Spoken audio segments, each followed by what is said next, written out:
Welcome one, welcome all to episode 277 of the Xbox Expansion Pass, recorded on Saturday, June 14th, 2025. I'm your host, Luke Lohr, the Insipid Ghost, joined by my co-host, the Intrepid Captain Logun. Today we'll be discussing our impressions from the Xbox Showcase, hands-on impressions from from Summer Game Fest and Playdays, and of course we'll be taking your questions while talking about all of that. Logan, we like to start the show by offering words of kindness to those who have made our gaming weeks better, but first, how are you, my friend? Doing good, man. I got some sun. I got to meet some people. We got to check out some really cool stuff. We're already like back into it with some embargo stuff. So like, dude, I'm stoked. I'm having a good time over here. How about you? I loved our trip. It was eventful. It was fascinating to be there in LA amidst a bit of the turmoil. Yeah. The gaming stuff was incredible. We had some wonderful experiences. We saw over 25 games, which is like hands-on, which is crazy. And then I returned home and my wife had surgery, which the surgery went well. The recovery has not. I made a nice little emergency trip last night to a 24-hour pharmacy at like midnight and was up every hour. So if I'm a little off today, it's just that I'm a little sleep deprived because I didn't really recover from the jet lag. But I've been having fun. I did check out them. I'm gonna check my lighting here. I did check the Gears demo out this morning because it was having trouble yesterday. Nice. Yeah. But yeah, man. I'm my spirits are high if I'm not fully with you. It's just a matter of fatigue, but I'm so happy to talk about all this stuff. We got great people in the chat as well. Good to see Frey Conductor hanging out with us. Clutch Quando in the house. Sathius is here. Anubis 316. Anubis, one of my shout outs for the week because these pins, we gave out 100 of them, which is crazy. People were gobbling them up. We gave one to all of our community friends, like our content creator friends. We were able to give a pin and a t-shirt to Jason Ronald, a pin and a t-shirt to Phil Spencer, a pin to Sarah Bond, a pin to Aaron Greenberg, a pin to Jeff Rubenstein, and then just every game we saw that we loved, we pins. It was awesome, man. It was cool. Yeah, it was really awesome. Should we get into the who made our gaming week better? Let's do that. Words of kindness, man. I'm gonna make this live tweet or skeet. God, I hate saying that. While you start with yours, go for it. Okay. So yeah, man, words of kindness. I will let you do justice to who all like we were gonna plan on talking about. I guess it must have been 2 weeks ago now that we had our last episode. I talked about what I wanted to hopefully happen, and I got it to happen. So I wanted to shout out special thanks to Phil Spencer, to Aaron Greenberg, to Jason Ronald, to Sarah Bond for signing my Xbox Doom controller. This was something that like for me was going to be big. I was looking forward to this happening because I've got lots of mementos, and a lot of those are things that I cherish and kind of have as like my little keepsakes from events and stuff like that. And to have them be gracious enough to sign it really meant the world to me. It was great to have an opportunity to kind of share my story with them, like as far as getting into Xbox or getting into Keelhauled and stuff, and getting to talk to them. And it was really cool. It was just really, really nice. So shout out to the execs over there. Also Stein, got to meet Stein during that trip too. That was great because he's a real hoot, and just get to kind of talk about why I think this ecosystem, why Xbox I think is just so special, and getting to meet them and having them sign the controller is just going to be one of those things. It's like, it's like one of those core memories, man. Like you can't go to an event like this, have something like that happen, and then still be down about the state of like Xbox. Like you can't be bummed about that and stuff. So that was like the high level, like people that made my gaming week better. Everyone that you're going to jump into is still very much like, and a part of that as well. But I want to make sure that, I don't just talk about all the people that we ran into. Oh no, man. My goal for you, and I told you this multiple times, and I meant it and I mean it. And I thank our community for helping make it happen. I wanted you to have the time of your life and get those core memories. Yeah. I wanted you because I had that my first time being there, meeting Phil, seeing Sarah, meeting Jason Ronald, like having that, being there for the first time. That's a core memory for me. Yeah. And everybody that we talked to and every event we were at was adamant that you got to have that moment, man. You got to have that. Like, it doesn't matter what we're doing. If you don't have that one core memory moment where you get to tell Phil your story, and like Phil's being a great host and polite and listening, doesn't matter, man. You get to tell him that. When I told him about XEP, it meant the world to me. He probably doesn't remember it. I do, and I'll never forget it. You know what I mean? Yeah. So I'm so glad you got your Doom controller signed by the trio that's like epic to us, like that's I'm so happy you had that. I'm so happy you got to have that experience. And I gotta tell you, man, it looked like you came alive. Like you look happy as can be. You look like you were in your element. You look like you belonged. You look like you felt like you belonged. So that was dope, man. And so to you, I'm happy for you and proud of you. To our community, I'm grateful they helped us get there because you deserved that moment. You've been putting in the work, been putting in the time. You had a hell of a year, man. You deserve this. So.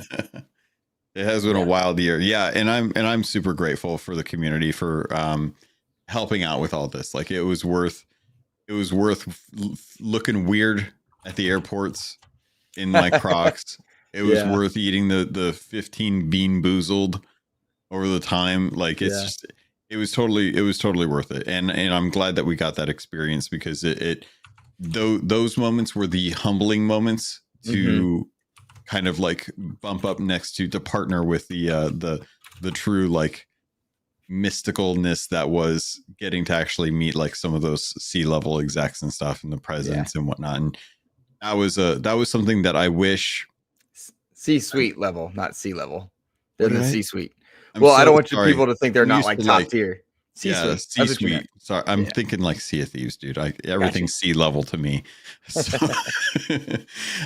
so it was one of those things where it's like you kind of wish you had the ability to do like a quick little like I wish for the day where we actually get to have Phil Spencer on here because then I feel like our community would have a little bit more like moment to kind of say hi and kind of like address him the way that we got to because that doesn't get to happen for everyone and if it wasn't for the community it wouldn't have been able to happen for me so and for of course you like you got me there as well so if not for you I wouldn't have gotten a chance to actually go as well too but we ended up actually running into a whole bunch of awesome people even on Thursday just like a bunch of folks that had already been there kind of getting things prepped and stuff so they were totally worth shouting out as well.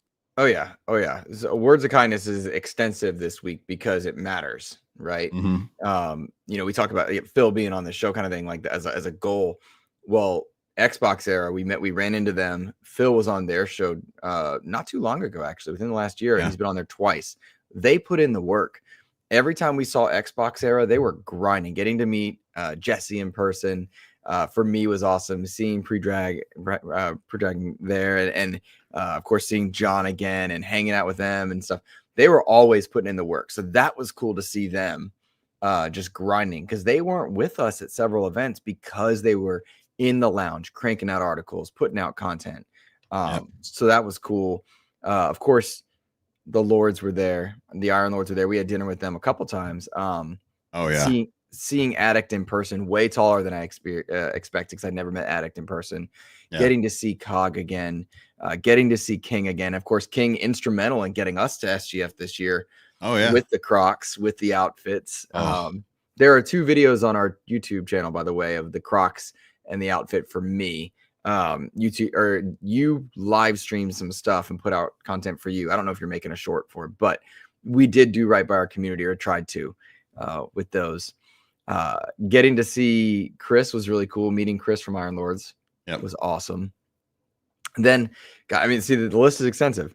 Seasoned Gaming, hanging out with their crew. Of course, Ainsley's my brother, so it means a lot to me. He's one of my best friends, so like to see him was amazing. But then also getting to see Alex in his element, like a kid, a puppy, just chasing. If Alex saw a famous person in our world, he chased him. That skill up, gotta go. You know, like it was just he was chasing everybody. It was sweet. Chase the Schreier. Yeah. Oh my God. Yes. I had a funny Schreier story. Did I tell you what happened with me with Schreier? Well, was it in the line? I think it might have been in the line. No, our badges. Oh, okay, no. Because I forgot about that. So I saw him at Playdays the next day. I was like, Jason, it's good to see you, man. Luke Lohr, you were on my show. And I told him. He goes, yeah, we talked yesterday. I completely forgot it. I was like, yes, we did. Good to see you. He goes, it's usually me forgetting. Good to see you again. I was like, all right, cool. That's funny. But yeah, getting to see. I actually got to say hi to him. Schreier? Yeah. Now that I think about it, the man was working. He was working. Yeah, that's fair. A lot of people, but we got to meet like a ton of people there. But yeah, the Xbox era crew, the Seasoned Gaming crew, the Lord's crew, like they were so, dude. I'll be honest. I knew King was going to be tall, and I knew Cog was going to be shorter. But regardless of like their actual height, their presence, their like personality, is so heartwarming. They treat strangers, and I consider myself a stranger among them because I'm like a part of you, but you know them well, but I don't know them well. I know them through content, but getting welcomed the way that they welcome people, it's like getting to meet a family member that you haven't seen in a long time. Yeah, they treat you like gold. They treat you like you belong with them. And that is honestly. I still have the business card David gave me back in 2019. To this day, like that's what connections do, man. They treat you like gold. Cog instrumental in getting me there last year. Yeah, like because I was not going to do it, and then I did. ILP is great. Harjeet Chani, it was good to see him again. You got to meet him for the first time. He a workhorse and so respectful. Because I get overwhelmed in social settings, you know, and Harjeet took good care of me. Like he treated me like gold. Web Dave worked his butt off, helping with the community event. TK Asante, great to see him. I'm sure he took some videos of me in that outfit, man. I'm dreading that. Mr. Boomstick XL, of course, good to see him. And then we hung out with 2/3 of the trophy room, a good majority of the time. We hung out with Light and Joe a lot. Oh met Light in person. Light's fantastic. Light's fantastic. Joe's ugly. I was Joe. Joe's. I'm so glad Joe went. That was Joe's first time there as well. Yeah, he had a hard time getting there too. That was really tough. He his whole flight was just like absolutely miserable. Yeah, for sure. To everybody in chat, Ken Rosin, good to see you. Silkenik, good to see you. Big B Money, good to see you as well. Sathius A Chick in the house, good to see you. I asked the same question, why the sunglasses? He said he wants to. And so cool, I was like, that's the cool thing. I was like, is there a reason? He goes, no, I just feel like it. I like that answer. Addy, good to see you, buddy. Happy birthday to you, bud. Guys, if you've got questions for us, I'm going to star them and we'll get to them as we go for sure. When we get to like relevant topics in that, I feel like we should start Xbox and then kind of work our way backwards more or less. Yeah, let's do it to do that. So the community event, let's see, Xbox / watch party. So this was basically FanFest, and there was no Xbox FanFest this year to the chagrin of many. And you can ask yourselves why, and maybe look at their showcase and maybe yes, maybe no, but I thought their showcase was great. But this community event was put together by a number of people in our community, including our good friend Ainsley Bowden. And TK Asante was working his butt off there. We saw Web Dave helping on the day. And it was a great community event. Special spot in LA, segmented for us. We all showed up. We showed up early, like 8:30 in the morning for a 10 o'clock showing. We went in there. There was a pre-show where Paris Lilly, Danny Pena. Panel. Thank you. I knew. See, I need the word. Danny Pena, Khalif Adams and my own personal favorite, Rihanna Manuel, was there.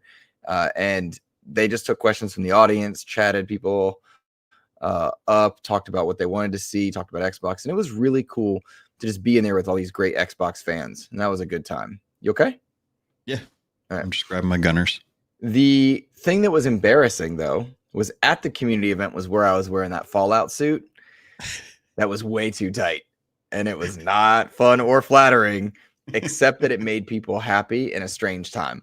Like, it was strange to be in LA, right? It was strange to be in LA where you could hear sirens and see smoke, and there were 2 to 5 choppers at any given time circling where we, like a mile from where we were. Yeah. Very strange and melancholic. But I felt like that dumb suit that I wore made people happy and laugh, and definitely got some strange comments. Paris Lilly was not polite about it. He was like, that is not America's ass. That is the Wasteland's ass. And I was like, thanks. I've done squats. This is the best I've looked in years. Thank you. But it was a fun time. What was your impression of the community event? I thought it was fantastic. It reminded me of the first Sea of Thieves Fest that I went to in England. And then of course, like the first like Fest of Legends that I went to in Ohio, where you could tell, like, you know, you're kind of throwing stuff together. And that was something that it cost a lot of money to do for the fans. And that was not necessarily something that was going to get recouped quickly. Mm-hmm. So I was appreciative of that. It was nice to have Paris and Danny and them kind of like hang out and talk Xbox for a while, just to kind of warm up the crowd and get them kind of used to like what's going to happen.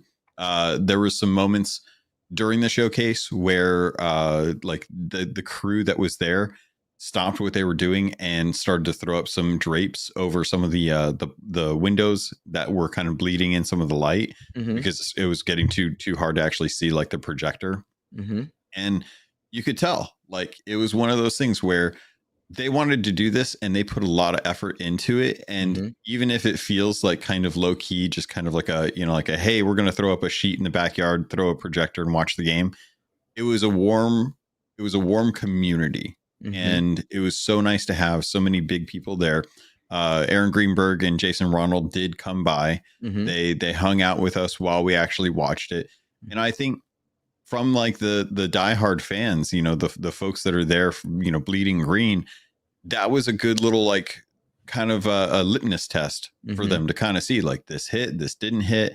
What were people excited about? You know, what were people happy about? I've seen some videos from like the IGN Live where they had like photos of the or video of the actual community that was there watching it with them, and it felt very like professional, felt very resonant to what we were doing.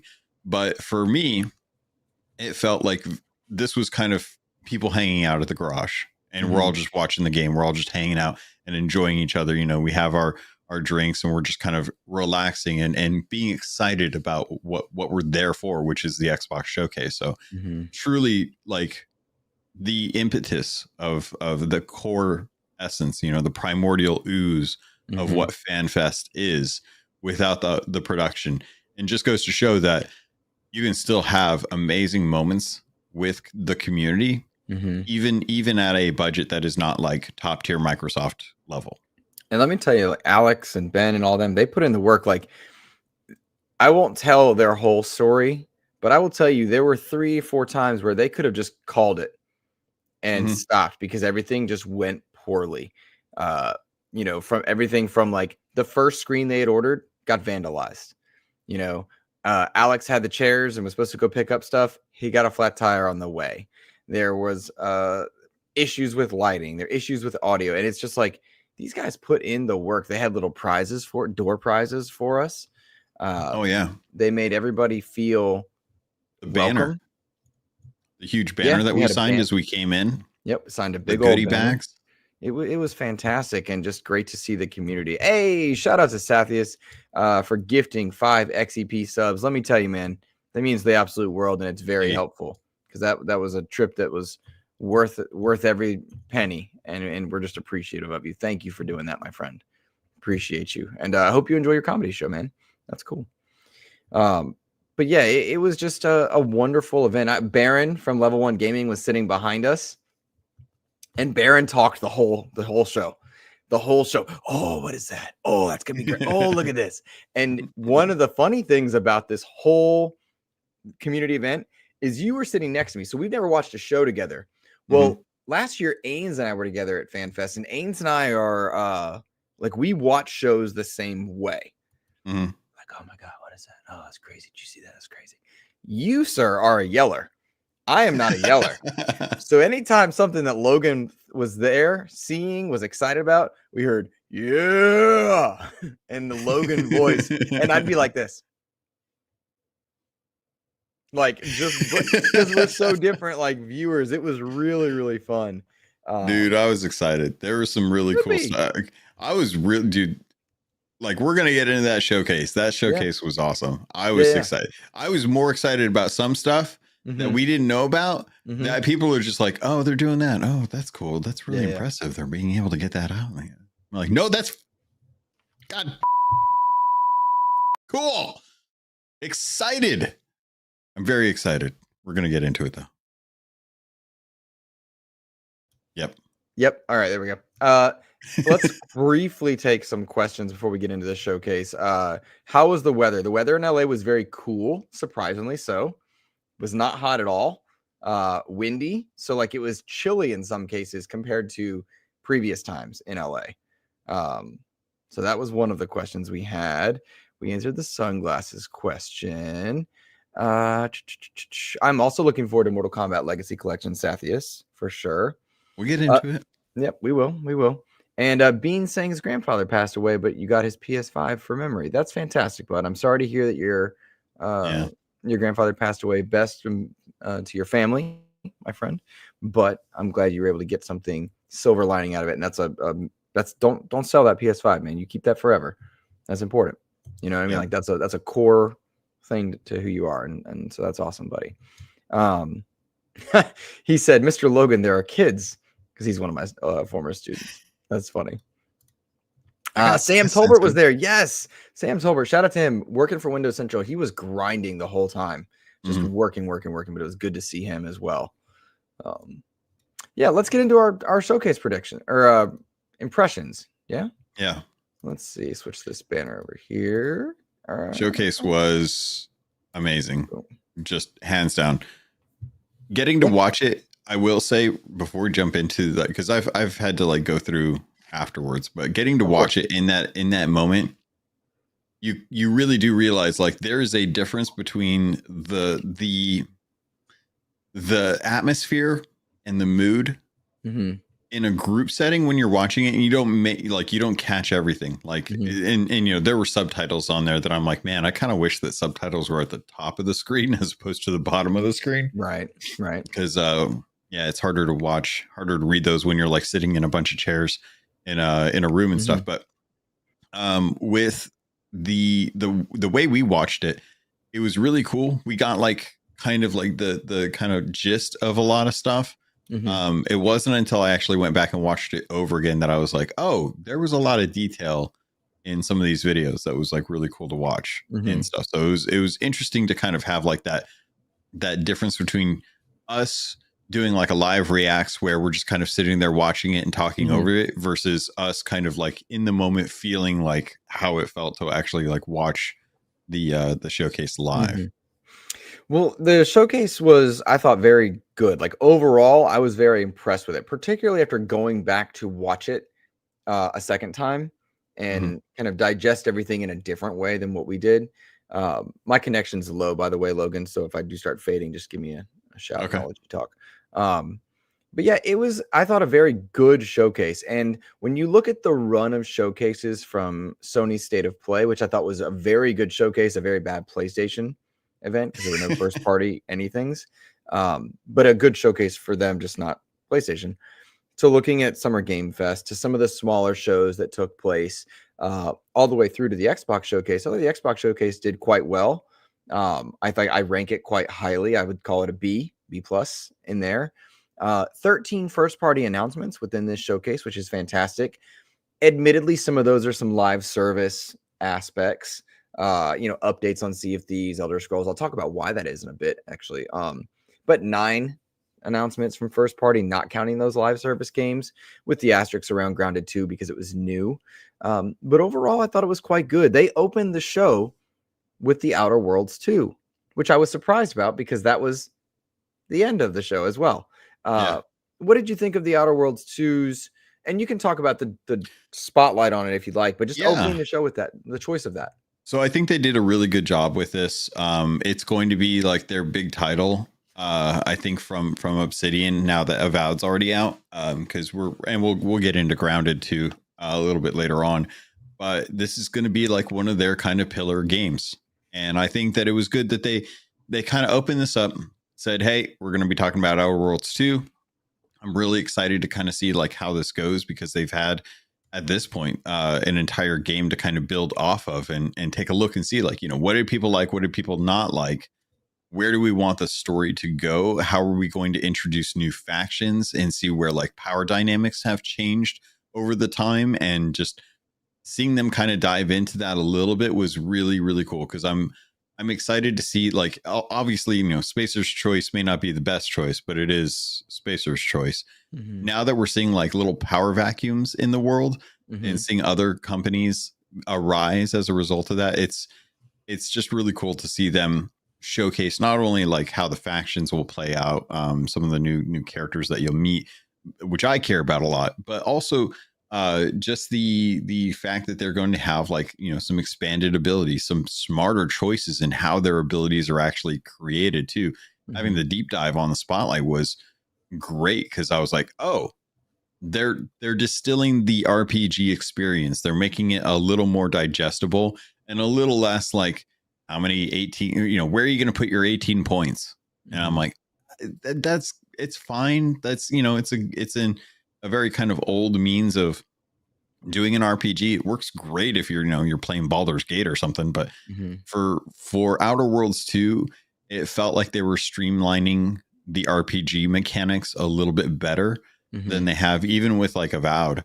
And I was excited about that because I'm like, you know what? I want to play the game.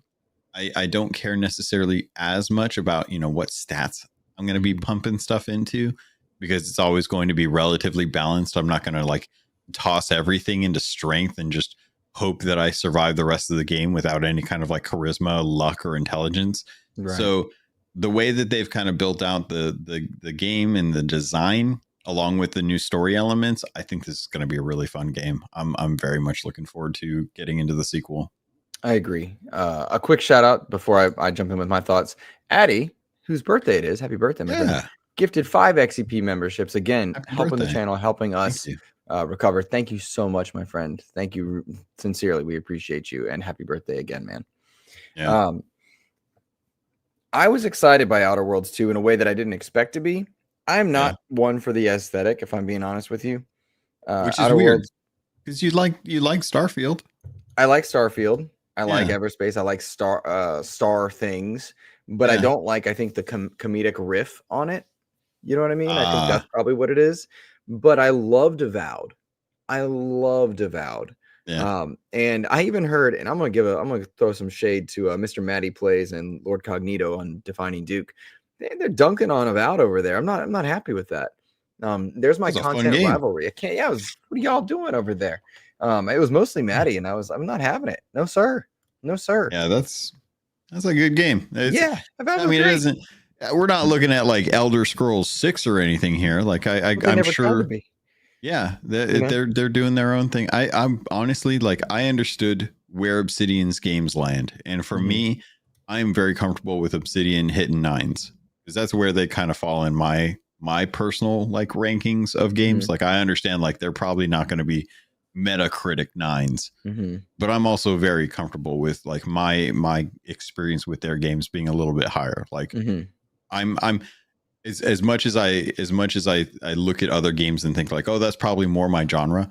I have not played an Obsidian game that they've put out in the last, I don't know, 5 years that I haven't loved. And at this point, I'm like, all right, well, I'll sign up for whatever they got at this point. I'm more apt to check out Outer Worlds 2 because of Avowed, and to see that there's a more emphasis on combat, I was in. The game looks much more playable. I think they added like double jump and sliding and shooting. And okay, like you're telling me that I need to play this game.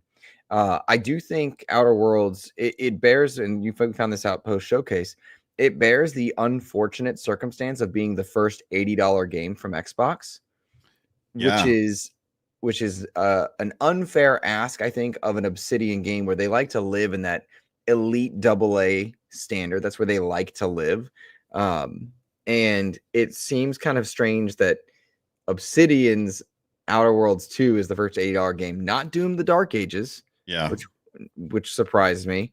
That one could have been the first $8 game, not Call of Duty Black Ops 7, but the Outer Worlds. And so I think that's an unfair pressure put on there. But of course, the team doesn't make that decision.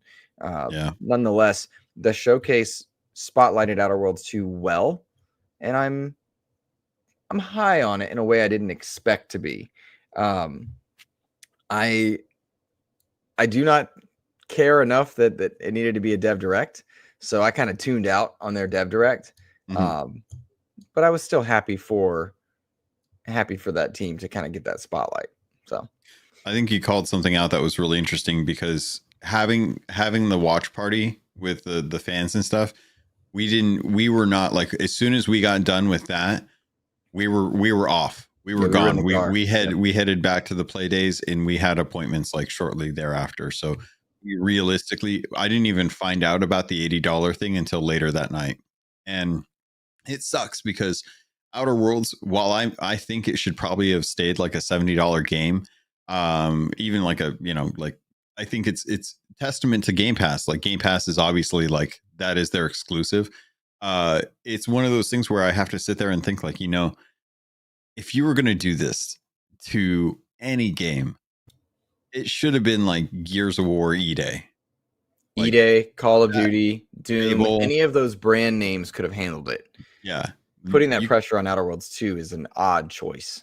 It's a hard choice for one, but it's a choice that felt unnecessary in a landscape where, you're waiting for. It's weird that Microsoft jumped to 80 first compared to Sony now, and I fully understand why. Yeah, because dude, a personal opinion, this is going to sound a little fanboyish here, Sony does not care about their community. They are willing to gouge their community. They're willing to. They also have no game to. Respectfully, again, they have no game that they could. Oh, yeah, okay. That's the joke, is that I'm surprised that it had to be Xbox, but then I remembered that Sony has no games to announce, so they don't have like a first party God of War to be able to toss at people and be like, here's the next $80 game, and everyone's like, how could this be the $80 game? I'd be paying $90 for it, kind of thing. So I was kind of bummed that Outer Worlds is going to be that first one, but at the same time, it sucks. I can't do anything about it. Sam Tolbert from Windows Central saying Wolverine next year will be $80 for sure. 100%. If it's next year. Yep. Shout out to Split End, our buddy David Burdett over at gamingtrend.com. So great seeing you last weekend, my dudes. He's been a member for 13 months. It was great seeing you, buddy. It really was. It really was. And a recipient of one of our pins. So that was cool. Yep. After Outer Worlds 2, they followed up with High on Life 2, which in our community event, everybody was going nuts for. Yeah. Good. That game does not speak to me, but there's no denying its visual quality and style, and that has to be celebrated. So it was cool to see that happening right there. Did you have any like big vibes on that one? It's so weird because of like the controversy around one of the co-creators that happened like at the time that the first one came out, that everyone was excited. They're like, dude, like the Rick and Morty guys came up with a space game and it's good.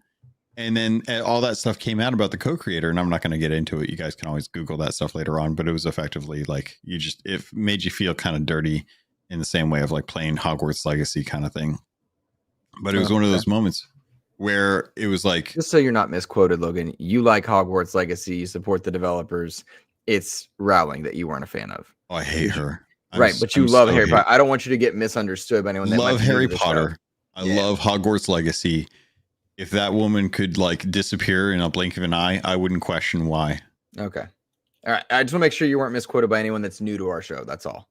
Yeah. So yeah, High on Life 2, it looked good. Yeah. Fast. Very fast. Dual wielding. Kinetic. You get knifey back. I think they're doing all the right things with that game. I think they understood what was cool about their game. They're growing off of that and coming out with. So I think a lot of folks that enjoyed High on Life 1, because I enjoyed it. I never ended up finishing it, but I did enjoy like what I played of it, because it does play well. It does play like a good game. It was one of those things where I was like, oh, okay, well, you know, they're doing the next thing. They're doing the sequel, and I'm expecting it to be pretty good. I was surprised with the follow-up. The follow-up game, I wasn't sure what it was right away, but it was Resonance, a Plague Tale legacy game. So yeah, a prequel to A Plague Tale, and it looked fantastic. It really looked fantastic. I was taken aback by its visuals, but A Plague Tale is one of my gaming gaps. It's a game that I know I need to play. I know I need to check it out. Like Indiana Jones? Nah. Mass Effect? Nah. Unimportant games. But I was impressed by this, and I'm curious. People said, like, well, where do you go with it? It turns out this is a prequel. But I like that the Plague Tale team and games have such a strong connection with Xbox. So it was appropriate that they were here. They continuously seem to partner and support each other quite well. So that was a nice showcase moment from them. And Anubis saying he loves the Plague Tale series. That's fantastic. I hear that a lot. I hear nothing but good things about it. Yeah. Yeah, this was one that I thought was cool looking when we were watching it. I had no clue what it was. When they finally announced it as Plague Tale, I think everyone was like, oh. And at that point I was like, okay. That's the way people probably felt about High on Life 2 was probably how I felt about Plague Tale, because I was like, okay, well, it's cool, but it's not something that I have any connection to at the moment. So like I myself have only played a little bit of the Plague Tale games, and I respect for what they are, but everyone thought this was going to be a Rise game. Everyone thought this was going to be Rise 2. It looked like it. Yeah. And I'm like, dude, I'd be down for a Rise 2. But the dirty secret is that Rise was not a good game. Everyone talks about it like it was so great. It's not a great game. Yeah, but that's what they say about Sleeping Dogs too, though. Like, you shut your dirty mouth. Okay, you shut your dirty. Sleeping Dogs is a fantastic video game. I've gifted this game to Logan like 3 times at this point. He really wants me to play. It's like at this point, it's just a joke. It's because it goes on super sale. Anubis saying Rise was a good game. It was fine, but like it doesn't age super well. It was a good Crytek game on a launch system that was the Xbox VCR edition. Yeah, that's what it was. But like if you go back to it, it's yeah. Now Logan, I sent you in our private chat just a link. Would you pull that one up so we can put it on display while we talk? Because the next announcement, and Freight Conductor Rise is a great tech demo game. Agreed. The next announcement, though, I think is the one that has everybody talking, evaluating, debating, and that's the ROG Xbox Ally. And they're calling it the Xbox Ally. Okay, they're not putting ROG in the name. They're not even putting Asus in the name in a lot of places. They're just calling it the ROG Xbox Ally. And it comes in 2 variants. Now, this was really cool to see this showcase. Sarah Bond came out to talk about, she kind of gave like the standard executive speech. At Xbox, we've pioneered this and this and this, and rightfully so. They talked about Game Pass and cross progression, back compat, crossplay, play anywhere. Really cool stuff. And they kind of cheekily during this process talked about Hollow Knight Silk Song, which really both a slap in the face and a big win simultaneously, because those poor Silk Song people, they really want that game to come out, deservedly so, and it just keeps hitting them. But it looks to me like what's going to happen is Silk Song is going to be one of the launch titles for this Xbox handheld, which might be the only Xbox handheld for a while, ? It's cool to see this because there's 2 variants of it. The ROG Xbox Ally X, which is going to have 24 gigabytes of RAM, 1 terabyte memory, and it's black. And then the ROG Xbox Ally, I don't know why it's not the Ally S, XS, I don't know. 16 gigabytes of RAM, 512 gigabytes of memory, and it's white. So So the black one is bigger.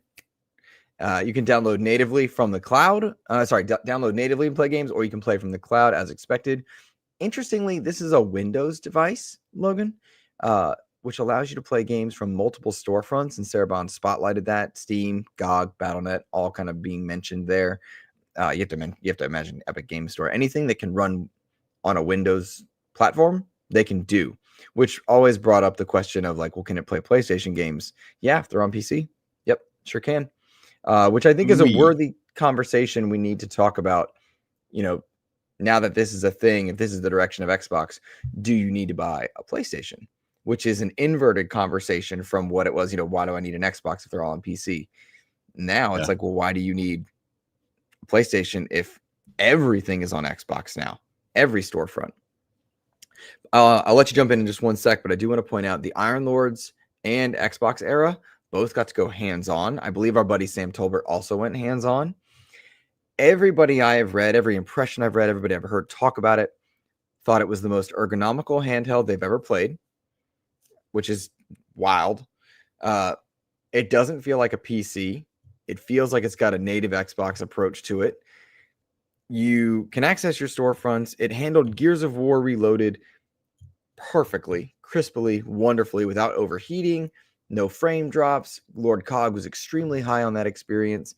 And all the more impressive to me was nary a Windows logo anywhere. There was nowhere in this experience that they saw a Windows logo.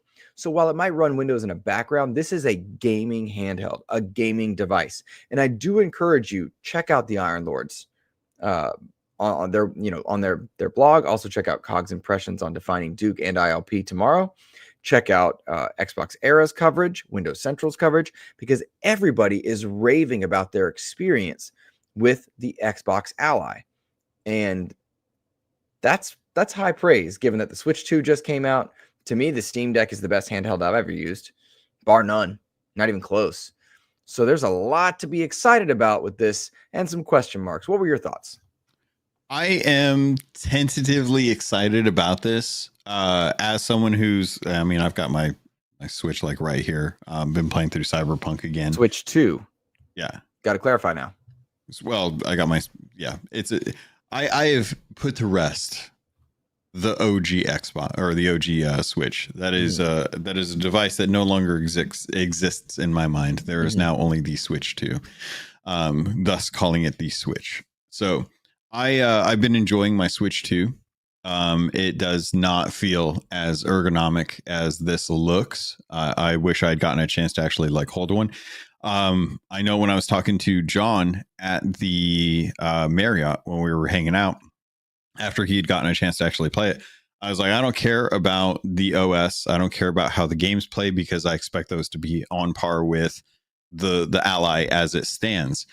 We also got to check out some Razer blades, not like Razer blades, but Razer brand blade laptops that are it's their blade line of laptops. And they had like roughly the same processor as what's going to be in the ROG Allies.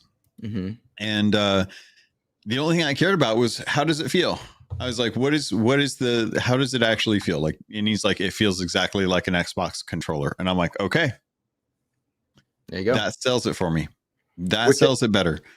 That's similar praise to what the PlayStation fans were like when they got their Portal. They're like, it feels like a DualSense.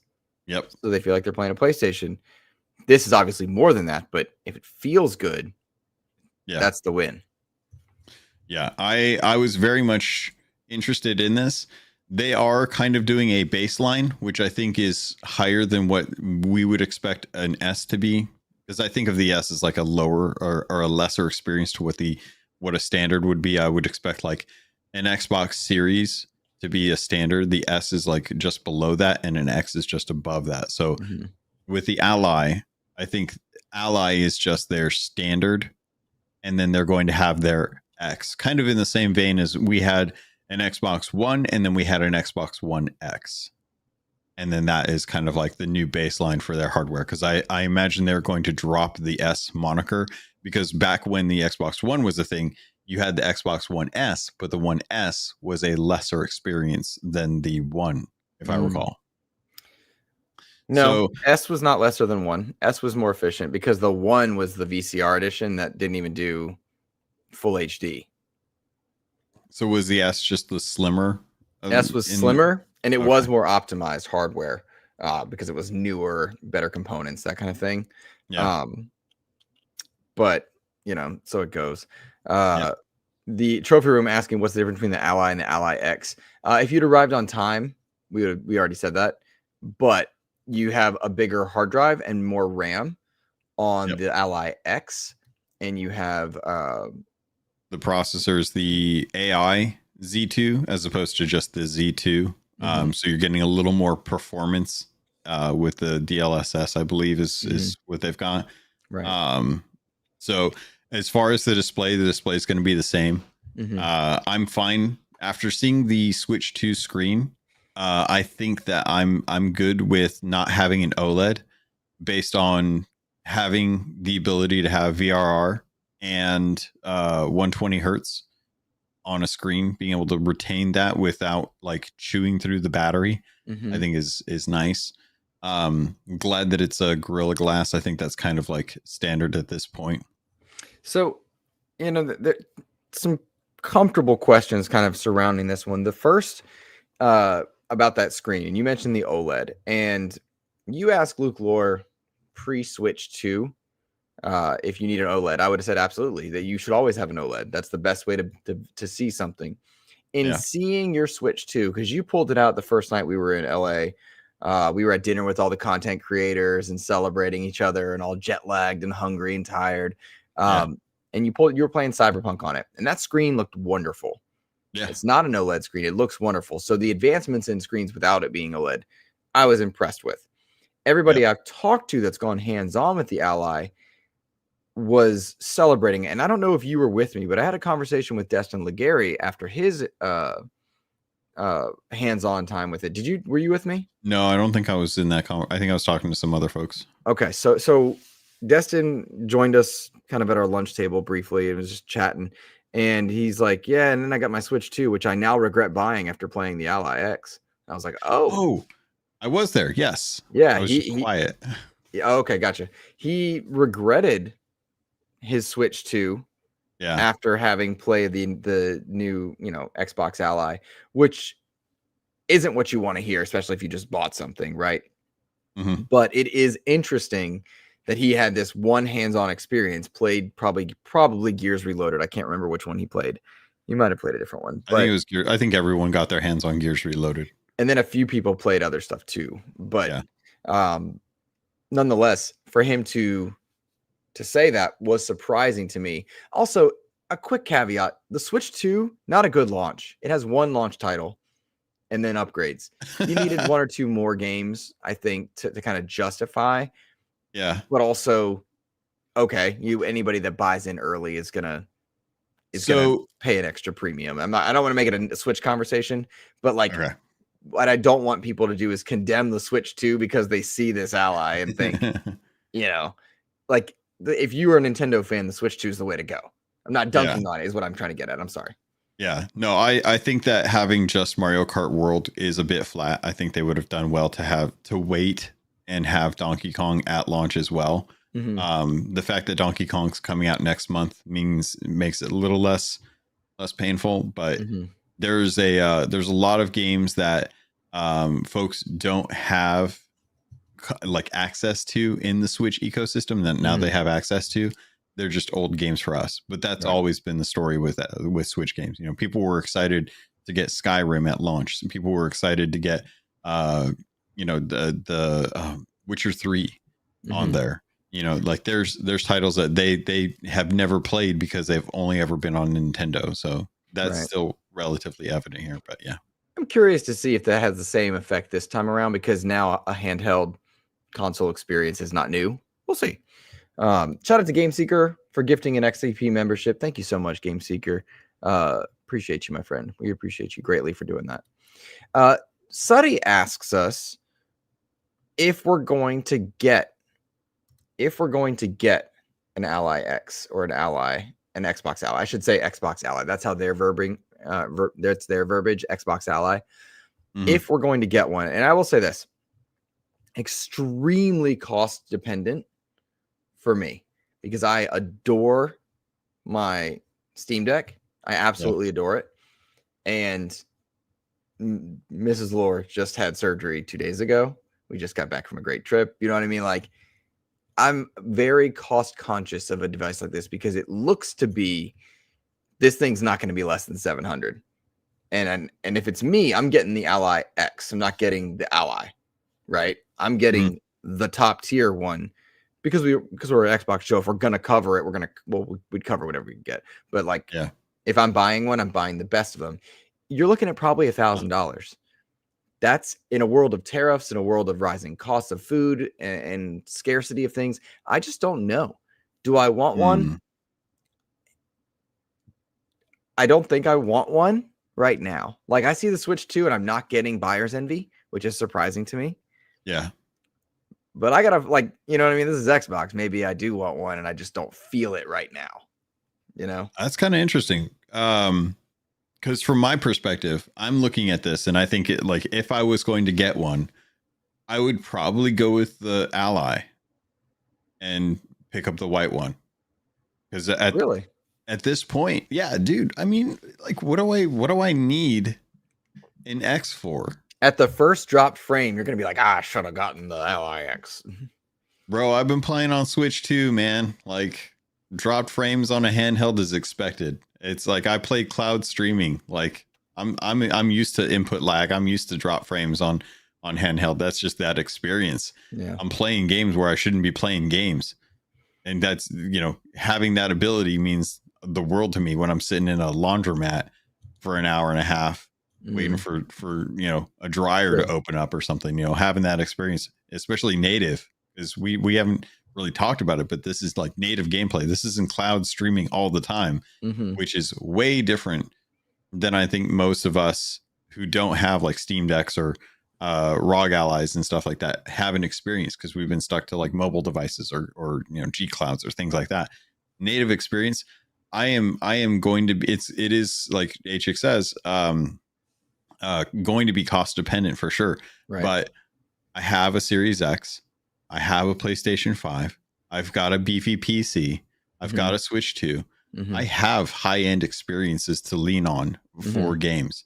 For me, this will purely be based on portability of the access to games that I want through my Steam, which I'm now starting to spend more money in because it feels more promising to be able to do that. But predominantly, most of my titles are going to be through Xbox, and having access to that, if they can nail the play anywhere, which was the moniker for this showcase, I think it is clear that they want the console experience on this device, which if they can nail the console experience, I will happily pick one up and use that as like my main driver out and about, unless I am dying to play a Nintendo game, because this is going to have more of my library accessible readily through Steam, through Xbox. If they can get Epic on there, if they can get GOG on there, I'll have access to my entire PC library for anything that's got controller support. My part of my issue is that not all games that they showed off on every ecosystem have controller support. Blizzard, for example, does not have a whole lot of controller support. They've only got Diablo 4, Diablo 3, if you really want to jump back into that, and Overwatch. I can't think of anything else that allows you to be able to use a controller through the BattleNet experience. Heroes of the Storm doesn't. World of Warcraft doesn't. StarCraft sure as hell doesn't. There are very few IPs that they allow controllers now. There's a good chance that changes. There's not a good for World chance of Warcraft. I don't know, not man. For StarCraft. Again, no, I guarantee you, they've been thinking about doing controllers for decades. I don't agree. For literal decades, they have been trying to figure out controller support. There are mods that will allow you to do that, but their game is not designed to be able to handle that many inputs. No, it's not. But I particularly after playing Crimson Desert, which I'll talk about, but like, yeah, I see a world where as they work towards ubiquity and now they're all under the same umbrella and they're putting out hardware that's meant to merge ecosystems, that becomes more emphasized. And that's what this ROG Ally does for us here. And I do real quick, big thank you to Freight Conductor for gifting 5 XEP memberships. Thank you so much, my friend.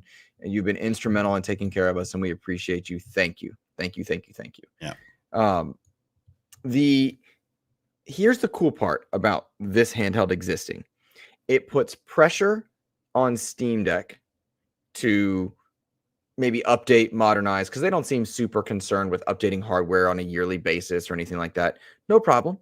But it will put pressure on them. Steam Deck now has GeForce Now. Cool. Yeah. If basically, for anyone that's interested, and I'm speaking from hearsay standpoint and reading other coverage, but this Xbox Ally does have access to Armory Crate if you want to tweak things and adjust things, but it's a largely console style experience merging your ecosystems, very similar to how the Steam Deck does with its library. You're not seeing mouse cursors on the screen, which ironically you're showing right now. You're not seeing mouse cursors on your screen. It's all input based for controller. Yeah. This will push, emphasize games and platforms to make their inputs available for that. And so if Xbox is trying to push this handheld or make this move, what it's going to do is anything under their umbrella, they're going to be like, hey, could you do that? Can you do that? And whether they do or don't, the question is now being asked in a different way than it might be asked, prior to it. Game Seeker saying this mode to Windows 11 gaming PCs. Windows 11's making adjustments on account of this as well. And for this device to be running on Windows and not showing the Windows logo everywhere is fantastic. And I'm quoting Lord Cog now, from what Lord Cognito is saying, this is a gamer's device. It feels like a gaming device, not like some of the previous Allies that have been out where it's like, yeah, you're doing a PC, but you can do things. More like a Steam Deck where it boots into gaming mode. And yeah, you could go to desktop mode if you want to, but anyone that doesn't care to doesn't. That's the win, I think. Yeah, and I think Phil talked about this in some interviews, stating this is the closest in his 30 years working for the company that Windows and Xbox have ever worked together. Mm-hmm. And I think that's fantastic, because that's exactly what needs to happen. You need to have a unified front. That has always been the issue with PC gaming and console gaming, is that there has never been a more giant divide between inputs. And as games are getting pushed to both because they're being built off of the same architecture, it is clear that if you can, it is going to benefit you to be able to have your game playable anywhere. And the more you do that, the better chance you have of getting people to actually buy your game. It's why people like Game Pass so much. It's why Game Pass does so well to have exposure to games, because that's where the promotion goes. It doesn't go to the storefront where they're like, hey, this is the new stuff that's coming out. Nobody reports on what's coming out on the store. Everyone reports on what's coming to Game Pass. Right. So having this experience, it's fantastic. I expect them to embrace the play anywhere, because that is something that, we used to have it be day one Game Pass. That was the moniker that they were like supporting when it came to like stuff. They're like, hey, day one Game Pass. This is what you can do. That has since like not been the thing. Now that they're not pushing hardware for their like main driver, now it's play anywhere. So I'm comfortable with this.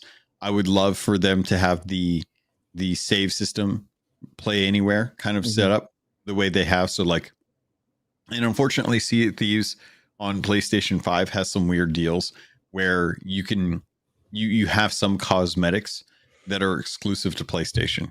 So even though I'm playing on my PC, sometimes I'm playing on my Xbox, sometimes I'm playing like on the cloud, sometimes I'm playing through my BattleNet version. Those do not get access to my PlayStation cosmetics. And that's one of those things where they need to figure out the deals to prevent Sony from being able to restrict players in means like that. Like, I want to have full access to all of my games and all of the content in my games regardless of version that I'm playing. Speaking of deals that may or may not have existed, we got on very good authority. Like, so just a quick aside from the impression, like Black Myth Wukong coming to Xbox now, announced 1 year after the PlayStation. And we got on very good authority that was an exclusivity deal. Why they're not saying it all that much stranger. But it was very interesting to see who was telling us and why. It was like, we're just saying it now. Okay. Thank you. I do think it's interesting that Portal player in the chat saying that this handheld isn't for him on account of being Portal player. Like, I don't know if that's suggestive of the PlayStation Portal, but this to me is the next step up from that. And it is an expensive piece of hardware. It's going to be, I should say. The question that I have that is a nebulous question that can't be answered in this moment is, right now people associate Xbox with consoles, whether you want to or not. Consoles are $500 in the brand minds of most people, most consumers. Right now they're more expensive, but they're not selling. Right? So you put out an Xbox Ally and people go to the store, it's $900. What does that do? And I don't know what it does, but I am curious to see just kind of how that plays out. But so it goes. Anything else on this topic before we move back into the showcase proper? Just real quick, it was kind of talked about how Xbox is pausing development on their own handheld. This is some of the rumors that have been coming out. Reported by Jez Corden. Yeah. Right? Yep. Jez had kind of jumped on that and kind of shouted out like, hey, this is something that I've heard.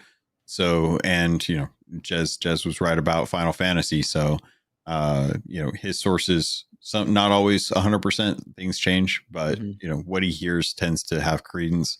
So with that being the case, it kind of reaffirms what Microsoft's kind of MO is in life is, you know, just put out the software and let the other hardware manufacturers put in the work to have their hardware out there, and we'll just put our software on it. I think if Windows and Xbox can get this right, and they've been putting a lot of effort into it as well too, I think it would be great. Having talked to some of the folks from Xbox, I think my next concern is how integrated is Microsoft pushing AI into this, because that's the thing that it feels like. Because if you look at Game Bar's already got Xbox Assist with Copilot. It kind of feels like they're trying to push AI for information, and I'm not sure like how that's going to work or what that's going to look like, but I would rather the focus just be on unifying the experience between Xbox and Windows and getting that game library and back catalog fleshed out before I care about whether or not I have to like use an AI assistant to get guides for a game kind of thing.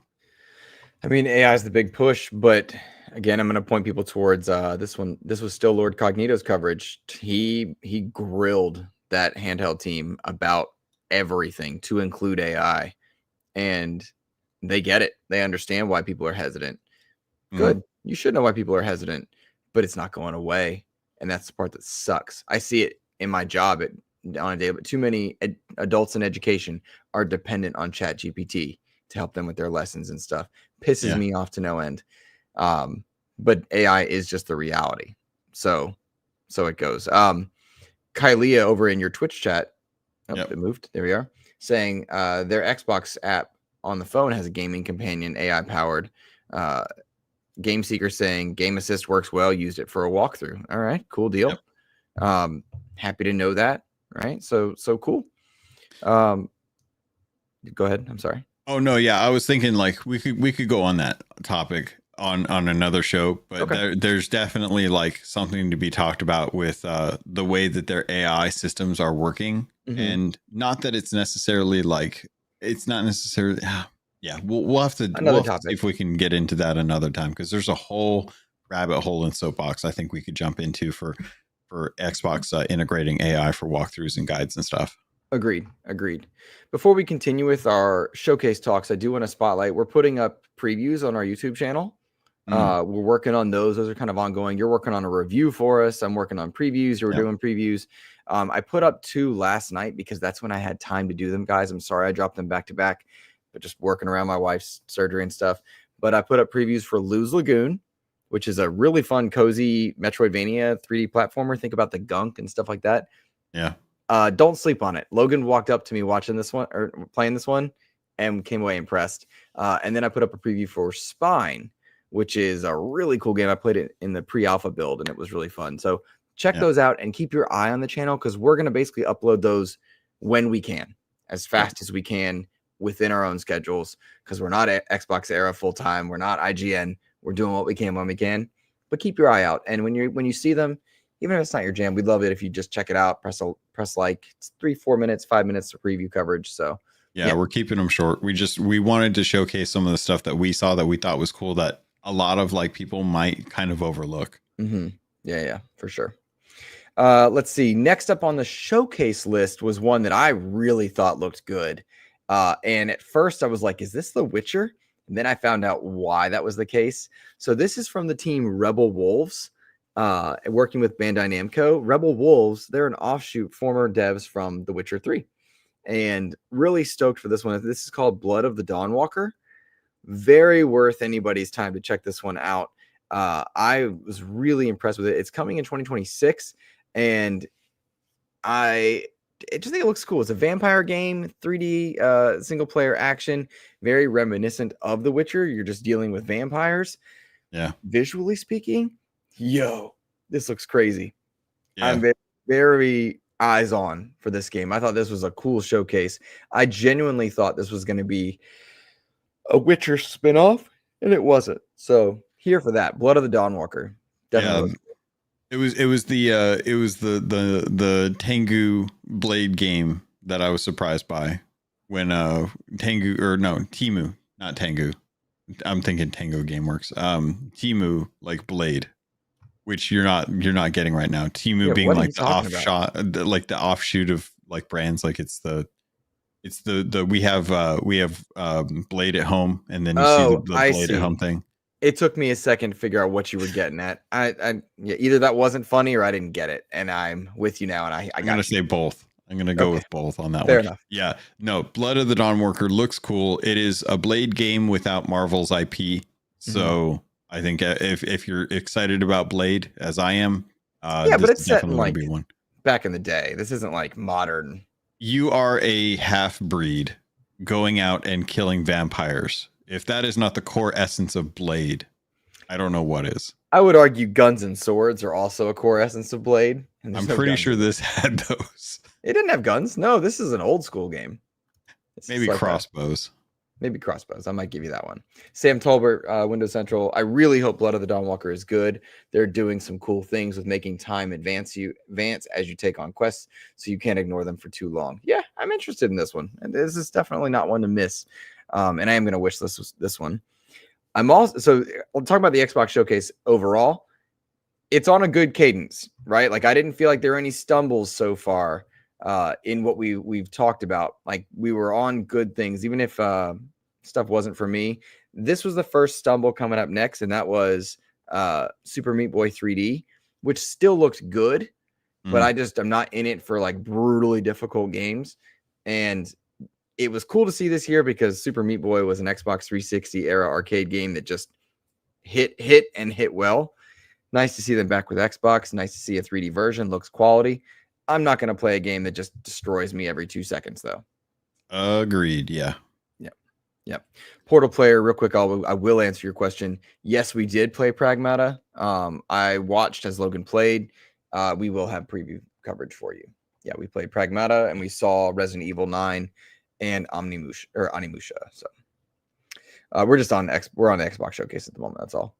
Ninja Gaiden 4 looked great. That was another first-party game that was followed up by Indiana Jones and the Great Circle Order of Giants DLC, which you're saying was a win. I thought that was a very poor showing for Indiana Jones because it didn't showcase what was different about the game specific to the DLC.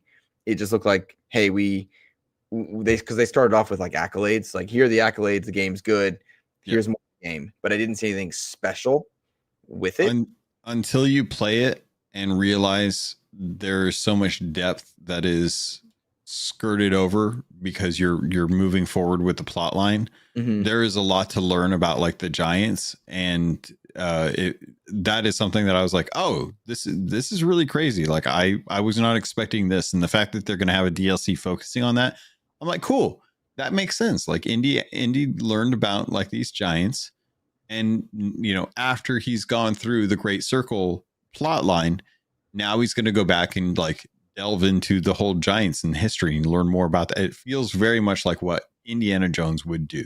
And I think that was a cool way to go with the DLC. I'm glad that the game's getting more DLC because I think that the game deserves it. So the fact that they're continuing development on this and it wasn't just a one-off, move on to the next project, that's kind of awesome. I was pretty stoked about that. So that's why I consider that a win. Gotcha. I didn't think the trailer was super special.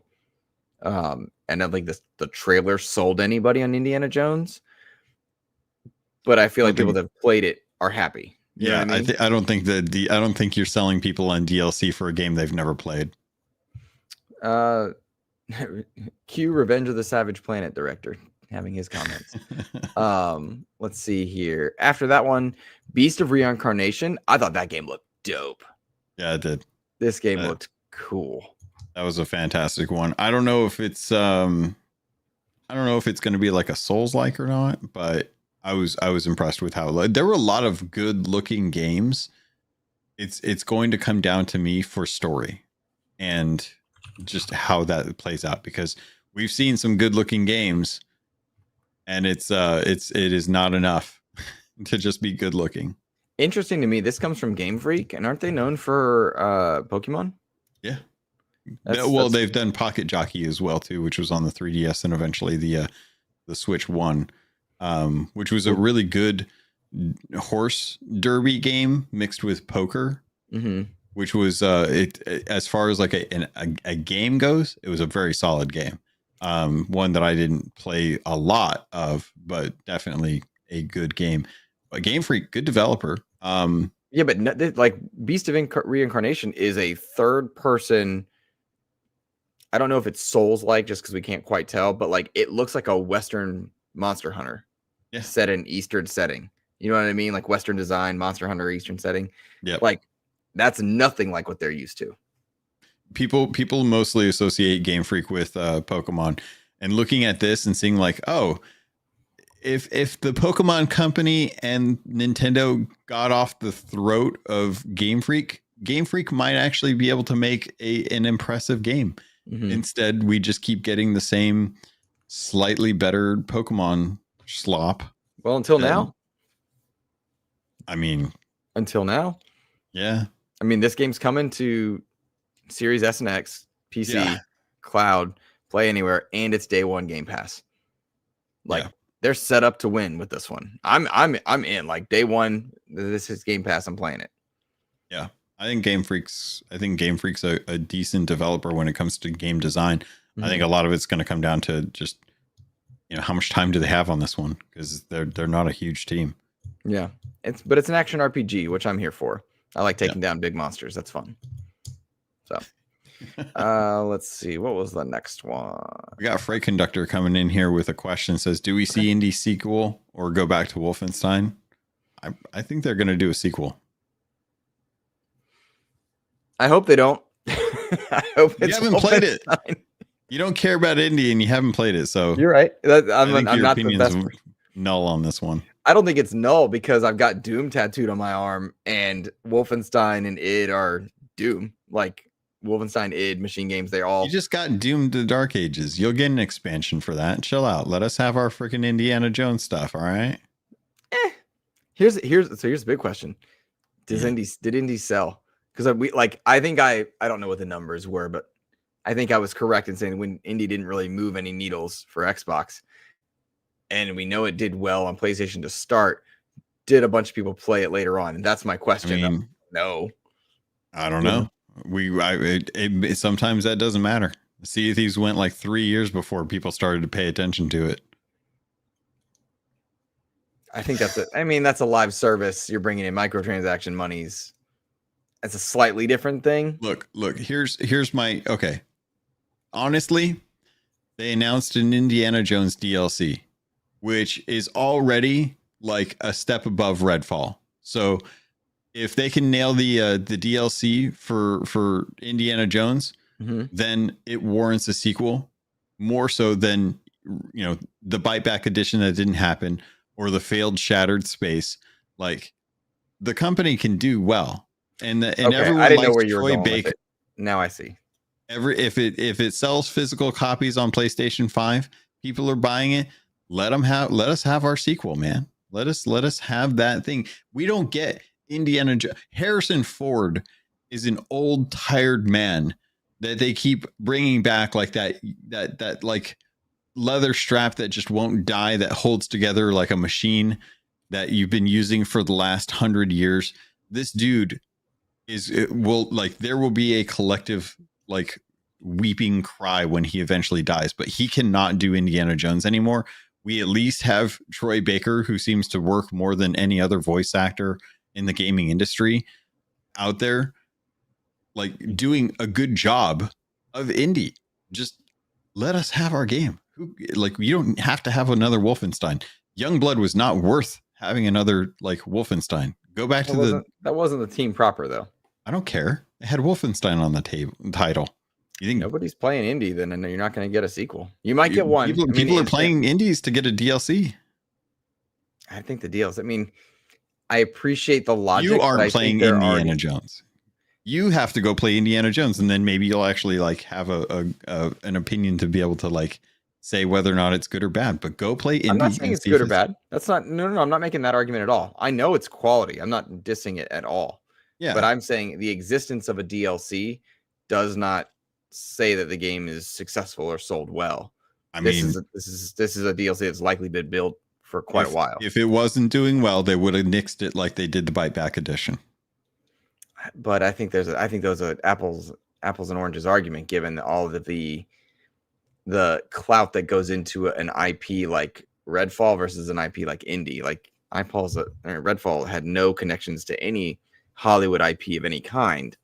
You have to have Harrison Ford lookalikes. You have to have Troy Baker. I don't know, man. It's a money game. We thought Hi-Fi Rush was a fantastic game. They killed that studio. It just comes down to money. Yes, that's what I'm saying. And if the game didn't do well, you're not going to get enough to continue production on the DLC. Okay, that's I think we're in circles now. Sure. We looped back to Indiana Jones. We talked about Beast of Reincarnation. All right.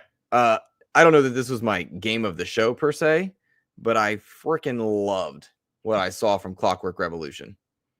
I thought that looked amazing. I am here for Clockwork Revolution.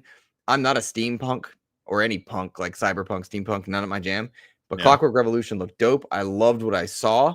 I loved the customization and weapons. I loved the time mechanics. Immediately shot up my list from what I'm excited for. So yes, let's go here for Clockwork Revolution. I thought it was a great showcase for Clockwork Revolution. And then Sam Tolbert looks like he's echoing my sentiment there. Best trailer of the summer, no question. I'm not there because I haven't processed everything yet. But yeah, Clockwork Revolution to me was one of the best showings of any of the showcases I saw. That's a day one. Yes, please give it to me in my veins right now game. Yeah. I will say Clockwork Revolution is one of those games that, as like a steampunk fan, I was very excited for this game when they first announced it, just based on the theme. Having seen the characters like the knob or the pissy doll, like those characters are the type of like characters that I want in games to kind of keep me engaged, because they are straight up just characters in and of themselves, and the humor's there. The design is set, like they're showcasing like what you can do with the guns. They're showcasing like how the actual game design plays, how you can change the history of the world and go into different timelines and stuff. Really cool. Really think they've got an awesome opportunity with the choices in dialogue and stuff like that. It feels like like In Exile is doing a steampunk version of what I liked about The Outer Worlds, which was just kind of being able to talk to people, have characters, have really good writing, and still have good combat and running around and doing stuff. And I think this is going to be one of those games that people are like, this is a must play. Like this is like a pre-install it on Game Pass kind of situation, because I think a lot of people are going to really, really enjoy it. And something that I don't think we've talked about yet with this showcase is how many of these titles are going to be going over to PlayStation 5 as well too.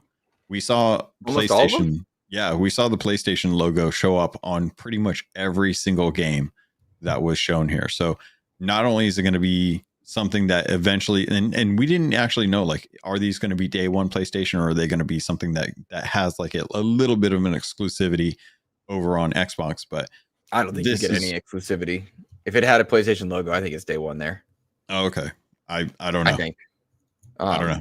We don't know, but I think at this point, why not? You're putting out a handheld that plays everything.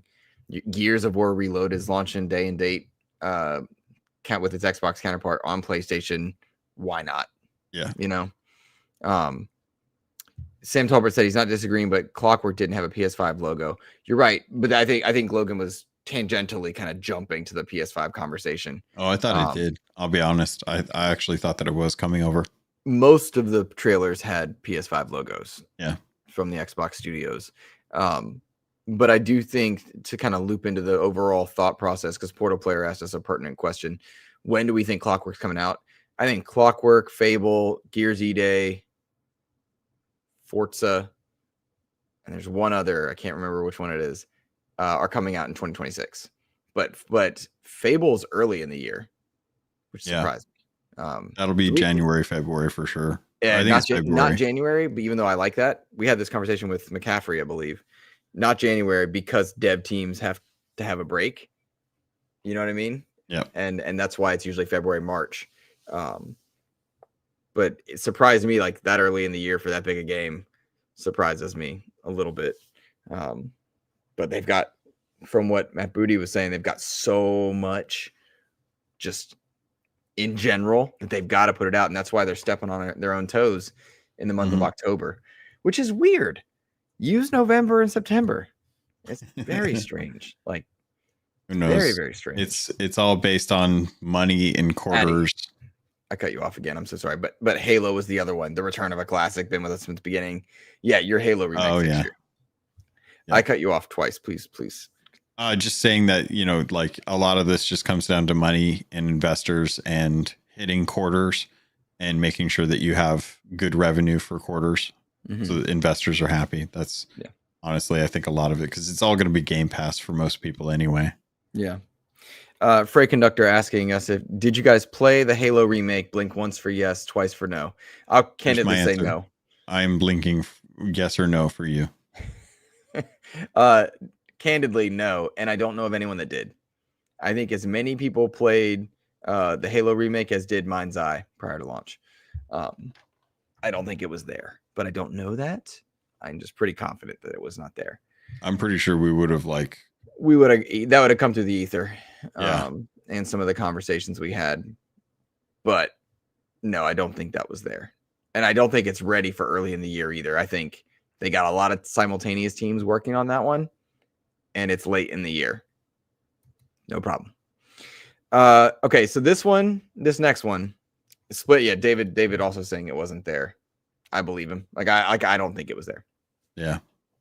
If it was, there was very few people that played it, and they didn't say a word to anyone about it. Right. If it was. Okay, so this next one I thought was a total snooze fest, and you were losing your mind. And this was one of those moments where you were like, yes, and I was like, why? This goes back to, you haven't played it. I played Grounded. You beat Grounded? No, I didn't beat. Playing and beating are not the same thing. Also, that's right. My girlfriend and I weren't playing it together. This is just a different thing. Yeah. But when Grounded 2 came up there, I was like, oh, cool, Grounded 2. And I'm super happy for you guys, because clearly a good game. Had Adam Brennicky on the show way back when. Know its quality. But when you were losing your mind next to me and the people in the room were losing their minds, I know you played it. I was happy for you. Yeah. But I'm looking at all these other people that were screaming for Ninja Gaiden and Indiana Jones and Blood of the Dawnwalker. And I'm like, cheering the same level for Grounded? That doesn't match. Something's weird here. That's what I'm getting at. Like, I was happy for you. I'm not dunking on the game. I think you misunderstood my approach. All right. I'm just like, why? Like, what? Like, don't crap on this. This is good. I'm not dunking on Grounded. I do think Grounded had way too much airtime between the post direct. Like between that and the showcase, I'm like, yeah, this is too much. But like, rock on. You were losing it. This is one of those moments where I'm like, and you were like, yeah. Dude, for the people that don't know, I leaned over and I was like, I'm very excited about this. That's not what he said. He was like, yeah. Well, no, that was like after that. No, this is one of those ones where like I played Grounded. And anyone that says I played Grounded probably hasn't gotten to tier 3. And if you've gotten to tier 3 and you still sound like that, chances are you're probably not a survival person. But playing into tier 3, getting to like the end game for Grounded, not even and granted, I've beaten it. I haven't even touched the new Game Plus stuff. And that's where a lot of like the actual like that's where like a lot of the cool like meta builds and stuff like that come out of it. Like the stuff that people get excited about Diablo 4 for when it comes to like end game builds and stuff, that's in Grounded. That is a Grounded thing. You can 100% make a build that will go in and like 2-shot the bosses in there. It's wild. And that's the kind of stuff that I think Grounded fans live for. They live for finding out what those builds are. So when they said that they were going to be making a Grounded 2, first off, out of nowhere, amazing that they've got 3 games this year coming out. Obsidian killing it. Mm-hmm. It's one of these things where Grounded was really good. Going into it this year and going through and playing it and beating it and having that experience, I was like, dude, this is what a solid game is. You can tell them bringing this into game preview before they launched the 1.0 and the Yoked edition. You can tell that they took a lot of feedback from their community, and a lot of that feedback was all quality of life stuff. It was all expanded content. They did a lot to try and like build stuff into a game that you would not expect. Like, dude, if I told you that there was a burning Sahara desert ecosystem like in Grounded, that would seem weird because you're like, it's a backyard.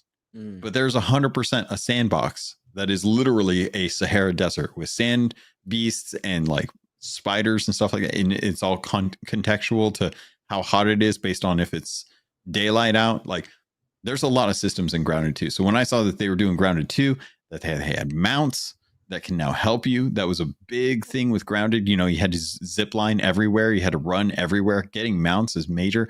Getting into a bigger world like the park with new bugs and bugs that were bosses in the first game that are now just like bugs out in the world.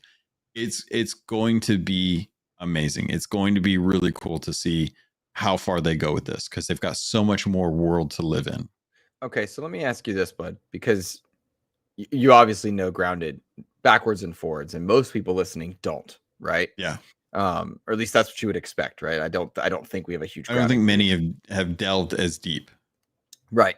So I agree with you. Obsidian absolutely crushing it. I wish there was a Val DLC. I'll tell you that. But they're crushing it. But how do you, with Grounded 2, bring in more players with what you're showing? Because what I saw looked like Grounded.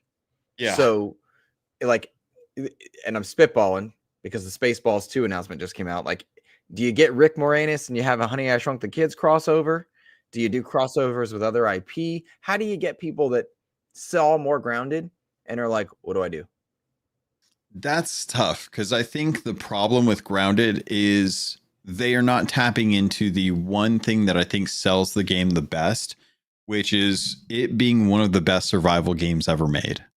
Having watched a lot of survival games, having tried a handful of survival games, seeing the success that Doom is getting right, or Dune is getting right now. You said Dune as in Dune Awakening?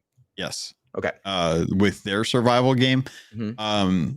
it's clear that a lot of people will jump into survival games, but that is such an early genre that there is still terrible survival games out there. There's yet to be a survival game that absolutely nails it when it comes to combat. I think Grounded is one of those few games that does combat really well. They're looking to expand on that, but I understand, like, you're going into a new IP. People don't like new IPs. They like the stuff that they're familiar with, and they like the stuff that they've played already. And it sucks, because I think we've seen with like Pragmata, it's a new IP. People aren't going to jump into Pragmata because it's a new IP. It's not Resident Evil. It's not Onimusha. They're not going to jump into something that they're not sure about, especially with the rising cost of games. So I'm glad they're doing this as a preview. Part of me wishes that they didn't, because I understand, like, they get a bigger hit when they do just a straight launch. People are more willing to jump into a finished product. But without Honey, I Shrunk the Kids, it's going to live solely on the gameplay, and the gameplay is there. It's just a matter of word of mouth. It's going to have to be on reviewers to say, like, hey, this is worth playing. If you're into survival games, you are going to have a hard time finding a better survival game, because they really do nail those aspects of it. When is this expected? The game preview is going to be at the end of July. Okay. So, yep, early access July 29th. Yeah. Yep. I think Xbox has a potential here to get themselves another good moneymaker. And I don't mean that in like a predatory sense, just another established franchise that might be the next Sea of Thieves. Because Sea of Thieves is on its not its last legs, but it's on its other end. It is. I mean, it's getting close to 10 years, but in a world where World of Warcraft is celebrating 25 years, what does tail end mean anymore? I think you look at Destiny's a good example. Destiny's still doing great in many ways, not doing great in plenty of ways. That's what I mean.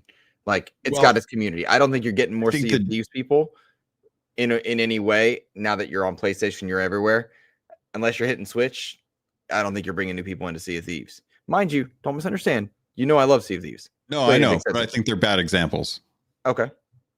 So do you don't think Grounded has the potential to be the next Sea of Thieves? Is that what you're saying, or you just disagree with the analogy?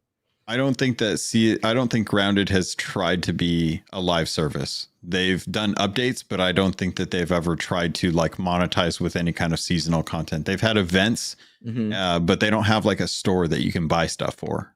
So do you anticipate it having one in Grounded 2 once it's full release? I mean, I don't think so. That doesn't seem to be their MO. They didn't do that with Outer Worlds. They didn't do it with Avowed. Obsidian doesn't seem to be into the live service aspect of games. They seem to be into the let's make a game, then let's make another game after that. Gotcha. A chick saying she doesn't think that's a proper comparison to different elements. Maybe so. So yeah. Fair enough. I think they could. I think that would be their first live service game if they did, but they've been releasing content for Grounded up until like a few months ago when they had a new update come out, but it's all been free, and they've never charged for cosmetics in any kind of store, and they've been cross-platform, cross-play, cross-save the whole time. I think Grounded and Sea of Thieves both, this comparison I think does hold. The only way to really up attention to them is to put them on Switch too. I think that's the next step for them. And I hope it happens, because I love Sea of Thieves. Yeah. Truly, I love it. I haven't played it a lot in the last 2 years, but like, I have days and days in that game, and I just love it. Yeah. I want it to be successful. I know it means a lot to you. That's a very separate reason I want it to be successful, but I hope it exists on Switch too, because what better community than the Nintendo community, familiar with that art style and that vibe. At least initially, the first time they get wrecked on the seas and lose millions of gold, it might change, but Oh yeah. I was doing that last night. That was fantastic. Yeah. I mean, Grounded 1 is already on Switch. And that's something that like, I anticipate them bringing it to Switch 2 as well too. Sea of Thieves, I have not gotten a solid confirmation that it will come to Switch 2. but I know that's something that they're looking at. Gotcha. And I know that's something that will definitely happen. By the way, yeah, we need to tell our community right now on Logan's Patreon community for Keelhauled. He has an interview up with Mike Chapman. It's there. I just want to really reiterate. It's there. Oh, bless you. Maybe. Oh, he's coughing. It's there, and you guys can check that out for sure by joining his community if you are a Sea of Thieves player or interested in that interview. So, yeah, please do. Yeah, and that is up on YouTube or for everyone at this point. Oh, it is public now. Yeah, it's public. When did you do that? You didn't tell me. I would have shared it out. We were at SGF. Put the link in the chat, please. Okay. If you don't mind.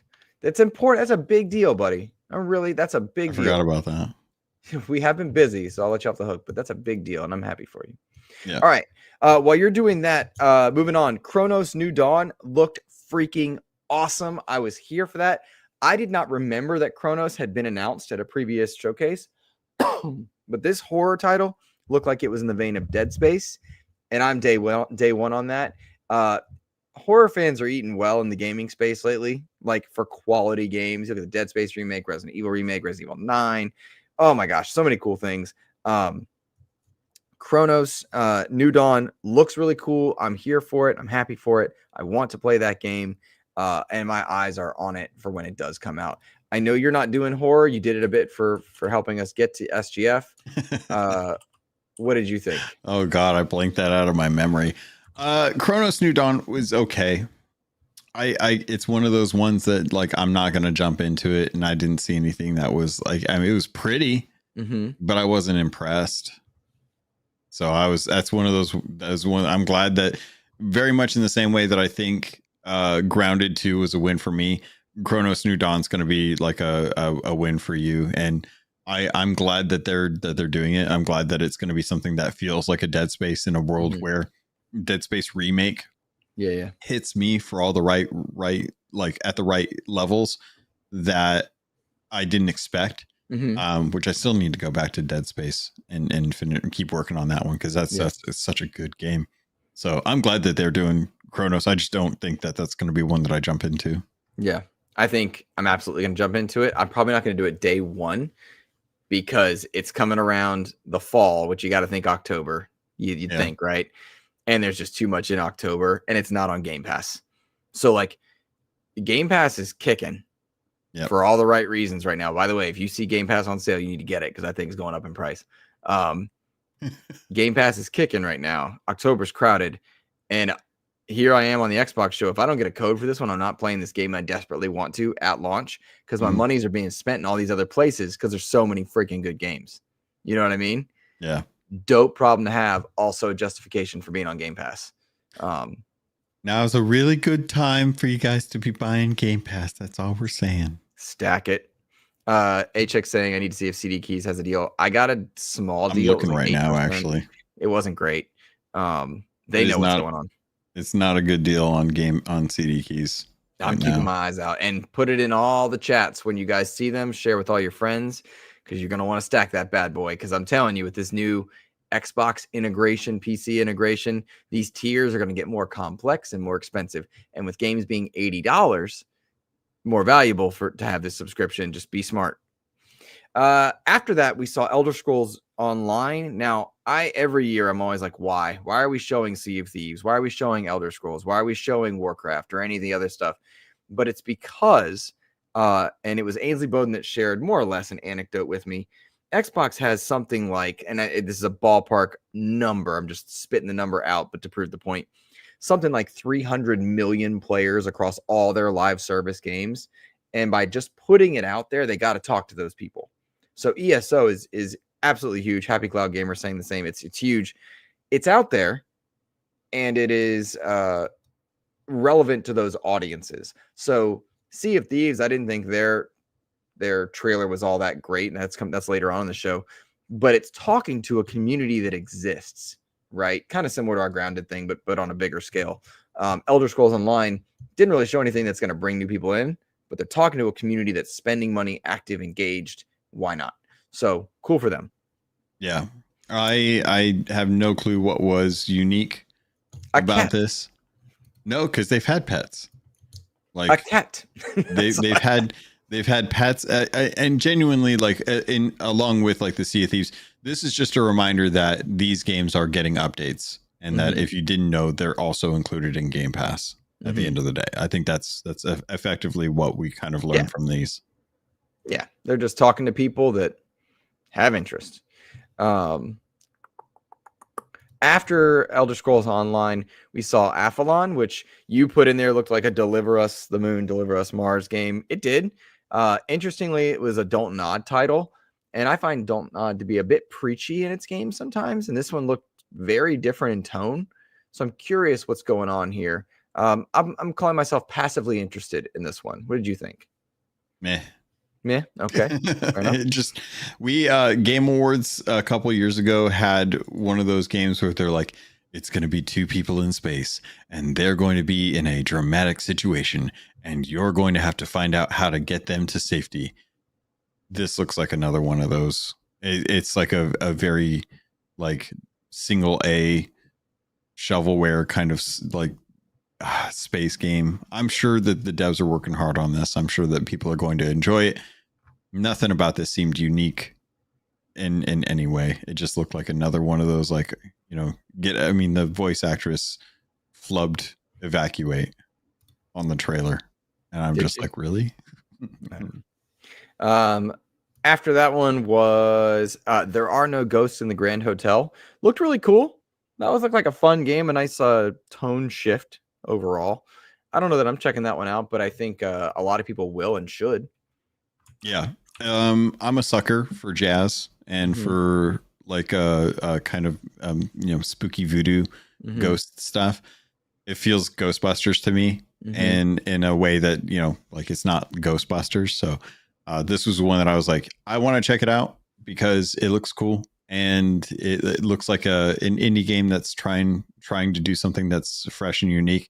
Kind of reminds me of the end of South of Midnight. Not gonna lie. Yeah, there was some Day One Game Pass also. Yeah, so I'm there for it. I think it's cute. It's got a cat, dude. How can you make a game with a cat and then not try and want to love on that? Well, cats are terrible, so yeah, cats are evil. This is why we don't get along on things. Fair. I think cats are awful. I'm allergic to them. Yeah, but I was watching Constantine in the hotel because I wanted like just a fun dumb movie, and a cat came into the scene and Constantine goes, "Cats are great. 1 foot in hell, 1 foot out." I was like, all right, my man. Yep. All right, let's see here. Next one. Oh, okay. Tales of Mythology, Heavenly Spear. That was a first party title. Heavenly Spear is a DLC expansion to Tales of Mythology, which is a great RTS game. But you know, it's Tales of Mythology retold. But then Mudang Two Hearts showed up. Yo. I thought this was Splinter Cell. I'm really interested in this. This game looks dope from what we saw. I don't think we saw enough to be sold, but Mudang Two Hearts, I'm interested in this one. This thing looked cool. Split End saying it did not look cool. All right, somebody tell me what I'm missing because I thought this thing looked dope. It looked like Unreal Engine was like carrying the weight of this game. It looked like this is the problem with Unreal Engine being so good is you start to look at games a little bit differently, because I was looking at the UI. The UI is bare bones. There's no character, there's no flavor. It is literally just the most basic of UI I've ever seen. It looks good. They didn't really say a whole lot about what was going on in the story. There's no dialogue that I can recall from the trailer at all to give me any kind of sense of like what the characters are, the tone, the environment that they're in. It just looked like another generic shooter. And I was like, okay. So it's described as a third-person tactical adventure set in the Korean Peninsula after reunification. You're in you are in the Korean Special Forces. You are working with militant groups. And what's happening here is that you've got immersive combat rooted in an authentic Special Forces tactics system. And they're using proprietary performance capture with their Unreal Engine 5. By the way, proprietary animation with Unreal Engine 5 seems to be a theme in several of the games I saw, to include Spine, which I just put a preview up for. I thought this game looked really cool. We know it comes in 2026, so there's more to find out. But I thought for a teaser, it was quite good. Games are going to look good on Unreal. They've been able to make games look good. You don't have to be a good developer nowadays to get a game to look good. You just have to know how to use Unreal. So approach. Oh, so cynical. It's an honest approach, dude. I'm not going to look at a game and say that looks cool. That's going to be an awesome game. I'm going to look at a game and be like, they know how to use Unreal. I want to see what the story is. I want to see why this game is going to stand above all the other like good looking Unreal games. And so far, the most that they've shown is like, we're going to shoot an undead zombie. And they have like the typical kind of, random chick who's like Mary Janing her way around the environment and having to shoot people with a taser, whereas all the guys get freaking ARs and tactical gear. It's like, what is this even? It just doesn't make any sense. It's not Lollipop Chainsaw. It's not like if you're gonna have a female protagonist, are you even having a female protagonist, or is this literally like Spider-Man where you get those like kind of Mary Jane sections? It's just weird, dude. Nothing about this seemed interesting to me. It just looked good. At that point, I was like, all right, well, I have to wait on the story on that one. I'm like internally angry at you right now. You didn't make the game, like, Luke. Get out of here. You didn't make the game. Over here championing and like grounded in Indiana Jones DLC, and like this game looked dope. Yeah, because that's an IP. They had a story. It was unique. No one's doing Indiana Jones games. This just looks like Unreal Engine test demo with zombies. I don't know, man. Quick side note. We talked about how cool 007 First Light looked. Yeah. That's Indiana Jones meets Uncharted in a cool way with Hitman elements. Bond. That's just Bond, though. Yeah, it's badass. Bond is his own identity. You said no one's doing that, and I was like, well, we're kind of getting that in some different ways. I don't think Indiana Jones and Bond are the same at all in any sense of the way. Indy is not Uncharted. Maybe I'm thinking the Uncharted correlation with Indiana Jones. Maybe that's what I'm doing. Even then, like Uncharted is still like a bridge further than what Indy would typically do. Indy doesn't run around with. You're right. Indy doesn't run around with assault rifles. That's not his bag. He's a teacher. He's there for the archaeology and he's there for the exploration. He will fire. Lame, though. He has a whip. That is his response to stuff. It is not grab grenades, jump into a helicopter, mow down, things and mow down like enemies and stuff like that, and jeeps coming at them with ARs and stuff. That's not Indiana Jones. Yes, they're going seeking treasure, but they're not the same type of like game. Planet of Lana 2 was next. That's neat. More Planet of Lana in there.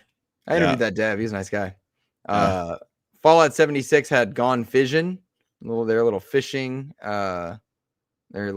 expansion. Cool for them. The next one was to me out of nowhere tonally, which was Solo Leveling Arise Overdrive. This has got to be some anime stuff that I was like, that should have been at SGF, where they had all the weeb stuff in one section for 29 minutes straight. I didn't know anything about this, but Baron behind me was like, yo, that's Solo Leveling. Oh my God. And I was like, oh, okay. What did you think? It looked good. I haven't watched the anime, so I have no connection to the characters, but I know that the anime's been talked pretty highly about. Mm-hmm. So the story's got to be good, because that's what a lot of anime fans care about when it comes to this stuff. Like, you can have a really cool character, it can look awesome, but if the story's not there, if you don't care about those characters, it's not going to do that well. So I don't know anything about Solo Leveling outside of just that excitement. So it being a 4-player co-op game, it'll be interesting to see how that goes. But honestly, it's going to come down to how people like it when it comes out. But it was interesting that this was, because I mean we had a couple other anime based stuff. Them doing a solo game or Solo Leveling game, it was kind of cool to have a more recent kind of anime get attention in a world where I think like we kind of expect like Final Fantasies and Personas and Metaphor Refantasios to be like the main thing. But yeah, it was kind of cool to see. I don't know enough about the story or the characters to have any connection there. Our friend Silkenit saying the interesting part is that this was a mobile gacha game and they made it a full game without gacha anymore. That's interesting. I didn't know that. Nice. I know nothing about if it's weeb related, I don't know it. Weeb's not an insult, right? Like, yes, it is. Yes, good. I mean it like that. Okay. Losers, give me tights and capes all day. I'm just pointing out that it's all dumb. We're all nerds. That's all. It's purely hypocritical over here. After solo leveling was Tony Hawk 3 and 4, which they showcased the Michelangelo announcement, which you and I were kind of smiling because we, the day prior, went hands-on with Tony Hawk at a special event. Yep. We knew Michelangelo was in the game, which I thought was really cool because we didn't know prior to that event. So like we felt cool because we were at a behind closed doors thing for Tony Hawk. Yeah. I have the footage, by the way, because they gave us the Tony Hawk hard drive, which was neat. But I have this footage on my computer right now, and I'm going to be putting together the preview. That might be a tomorrow one, where we've got my footage where we just tank it every time because I was having a blast. Really fun game. Yeah. But like I'm not good at it. And then I called over the pro player in the room. Nobody else did this, but I was like, hey, Eddie. His name's Eddie Sanchez. I called him over and I was like, hey, come play this for me. He's like, okay. And he came and sat down, and then people started gathering around as he got millions and millions of points. Yeah. In one run, there were portals. He was playing. It was crazy. So that footage is gonna be up there and like literally titled like pro player plays Tony Hawk or something because it was just disgustingly cool. Yeah. Yeah. That was it's cool. Like 3 and 4 deviations from the originals to kind of fall more in line with the 1 and 2. They're bringing in a lot more of the kind of like 2 minutes, get your score, get your get your secret, get your VHS tape, stuff like that. Mm-hmm. That is, I'm totally fine with all of that, honestly. Mm-hmm. Like as much as I know that there's diehards for like the story stuff in 4, mm-hmm. I'm fine with like 3 and 4 doing this. The fact that they're bringing in like Doom Guy and Michelangelo, I'm kind of bummed that they didn't have more of the turtles, because as much as I like Mikey, Donatello's kind of my preferred turtle. So I was kind of hoping that they would do that, but they could do DLC, I guess, later on down the line. But I think you're getting more of this type of thing. Yeah, like I thought that it played well. It was nice talking to Eddie and being like, Eddie, I've played these back in the day. Like I used to live on my Dreamcast with 2. How do I do a manual again? He's like, oh, it's down up. And I'm like, of course it's down up. I knew that. I was just testing. How could it not be down up? Of How course. could it not be down up. I remember this. Well, that event was cool just because we felt special being there. Yeah. But what's interesting to me is they put Doom Guy in there, which is strange because like they've always had guest cartoony characters, but Activision's umbrella is wide, but it doesn't encompass Bethesda and id. So for them to put Doom Guy in there is surprising instead of like, I don't know, some other character like Spyro or Crash. Or Crash is who I would have expected, right? Crash is the go-to for that one. I wouldn't expect a Spyro, but you said it. Crash is the right. So who else are we getting? I don't know, if anyone. Is it surprising Doom Guy was in previously? No, he wasn't. We knew about Doom Guy, but Doom Guy has not been in a Tony Hawk game that I'm aware of. I don't think. If he was, it was probably 3. Yeah, but I don't think he was. Now, cool if so. But I know that I'm checking out. He's in Tony Hawk Pro Skater 3 originally. Oh, okay. I apologize for misspeaking. Did not know that.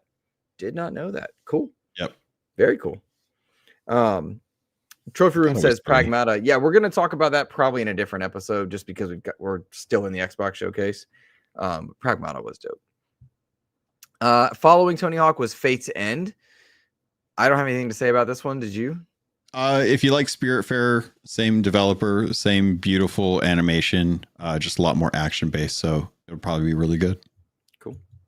Then they followed up with Gears of War Reloaded. Not a ton to say about that. I played some earlier. Servers are doing better now. Felt great.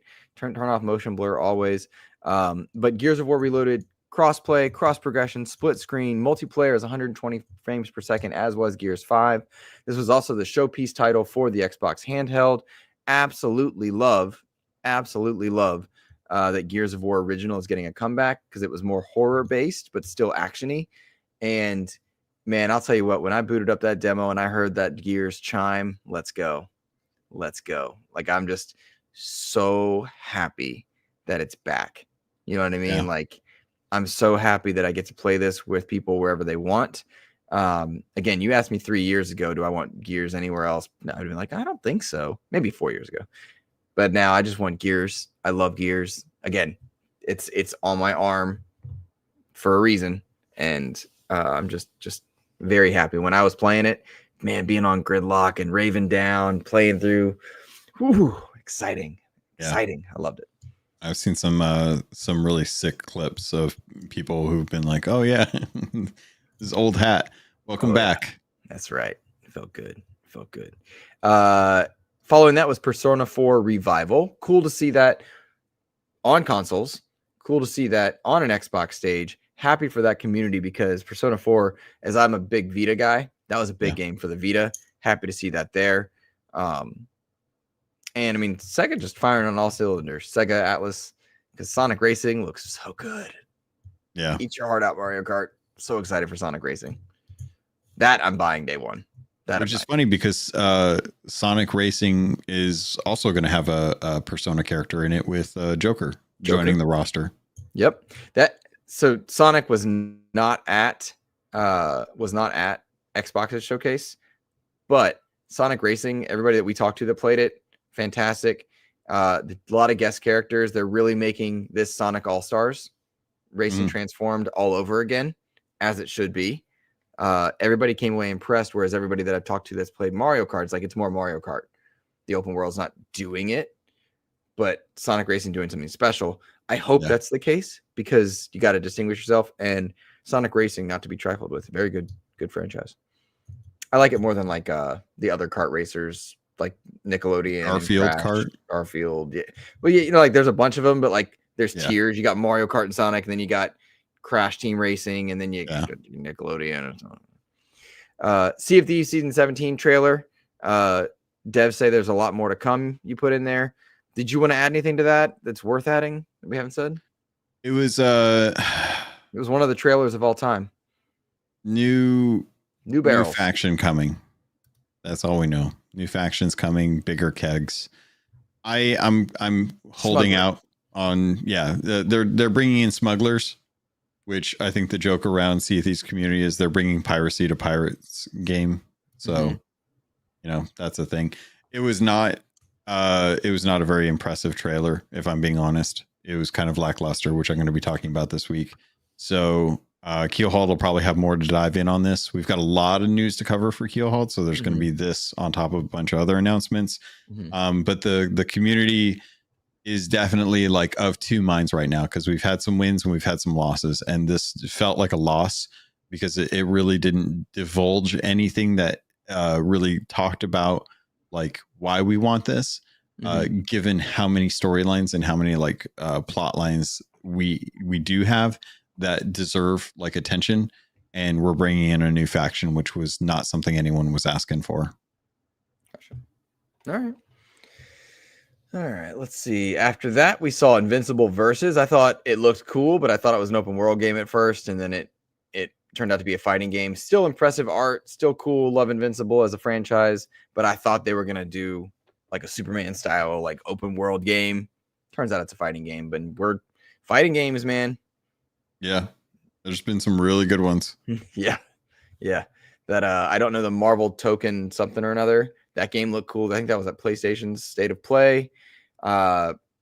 Weirdly, Mortal Kombat 1 folded up, and then Digital Eclipse did their compilation thing. Street Fighter is doing some stuff, but nothing crazy. Four new characters. Street Fighter. Okay. including Sagat. Oh, that's right. Yeah. It had the weird wrestler thing where he was like turning into each of the new characters, and I'm just like, this is weird. That was SGF, right? Yeah. I was like, you guys could have just said like who the characters that were coming, but Invincible versus. Glad they're making an Invincibles game. I didn't think that we'd ever seen an Invincibles game. I've not been able to keep up with the show. I need to go watch the next season because I actually really like the Invincible show. The first season was amazing. Yeah, it left on a really good cliffhanger. Watched part of the second season and I didn't quite feel that like, oh, this is epic kind of thing. So I'm sure this will probably fall in line with some of the other ones. It'll probably show up at the tournament that I'm now forgetting the name of that Evo? happens. Evo, thank you. Yeah, I have a feeling it'll probably show up at Evo because I know a lot of people really love Invincible, and I wouldn't be surprised if they threw that in there instead of Smash, because it's the new hotness. So we'll see. After that was a big one. Big one. Final Fantasy 16 and Final Fantasy 7 retrograde coming to Xbox. Final Fantasy 16 shadow dropping. They were kind enough to provide us a code as well. So that is a big deal. So Final Fantasy 7 Remake Integrate coming to Xbox. Final Fantasy 7 Remake Integrate doesn't have a date yet, but for 16 to shadow drop and be available, amazing. I'm going to play it once the world calms down. I want to touch on the Gears beta while it's relevant, and simultaneously take care of my wife and whatnot. But I'm really happy this happened. I mean, the room we were in, the community event, they went ape shizzle crazy for it. They were out of their chairs. They were hopping around. They were hugging each other. They were like posing for photos in front of the screen. It was like it was wild. It was strange to me because one, like I'm a watch the showcase person, so everybody jumping around was funny to me, and I was just like, oh, okay. But it shows two things. One, how important it is to be inclusive with your releases, and Square Enix has very clearly made a conscious effort to no longer be exclusive. And two, that there was genuine interest in this. Now, I hope the players show up for it because it's just a weird dichotomy now, the directions that PlayStation and Xbox are going in order to survive through this industry contraction and new platforms and streaming and all of this stuff. And like Joe was 2 seats over. Joe's had access to these games the whole time. He was clapping. Maybe he was being polite. I don't know. But interesting to watch the Xbox community react as such. I hope they show up for it because it's a big deal. Lawal Muhammad saying, which title is best for a Final Fantasy newcomer? Final Fantasy 7 Remake or Final Fantasy, he wrote 14, but I think he means 16. So my understanding, having not played the Final Fantasy games, is that 16 is pretty much an action RPG. Think Devil May Cry-esque. Whereas Final Fantasy 7 is more of a bit more traditional, but they're separate stories altogether. That's one of the deceptive things, is that they can exist on their own.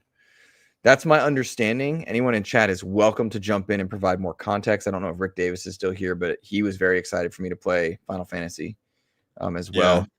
What's your take on these, Logan? You look contemplative?